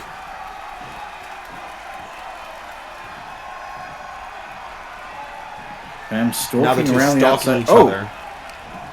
Uh-oh. Pham fighting out. Oh, Reed fighting back. Both of them back in the ring and exchanging blows. Another flip. Pham flipping out of it again. The blood on Pham's face is worrying. Oh, a big dodge! My God, broke his ankles. Oh, knee bar. I don't think Reed was expecting that. That might be it. If he could just hold it a little harder, could just lock it a little more. He's trying to wrench that leg loose. Oh! No, those long legs of enough. Reed. But Pham's back on his feet first. The thing that Pham has been fighting against this entire time, not Reed's strength, but his reach. Pham has long legs, and he can kick real good, but he's still got to get in close past Mike Reed's very long arms and very long legs. Uh-oh. This could be the finisher. He's locking him in. Going in for There it it. is. Is he going to roll? He is! He's Oh, it's the rolling death Rolling deathlock! He's got good leverage in there. Can't do Reed it. He taps! He taps! It's over! Oh my god! If anyone doubted that Jason Pham deserved to be the champion, Holy Let him hell. down no more. Going from the river Styx and then right after straight into the underworld. Jason Pham pulled it off. Perfect strategy, targeting the knee of Mike Reed time and time again, just to finish it off right there with that rolling deathlock. You can see right there, the left knee is all caught up perfectly. Reed had nowhere to go. There were no rope breaks. He had to tap. yeah, a hell of a strategy, taking me as far away from the ring as possible, and essentially just using the ground and his weight against him, wearing him down so until you're finally able to roll in that deathlock. And look at the blood raining down from Pham's face. Now, it almost mirrors Mike Reed's. And you know who else reminds me of? The previous champion who held this time. Maybe this title's cursed with blood. Who knows?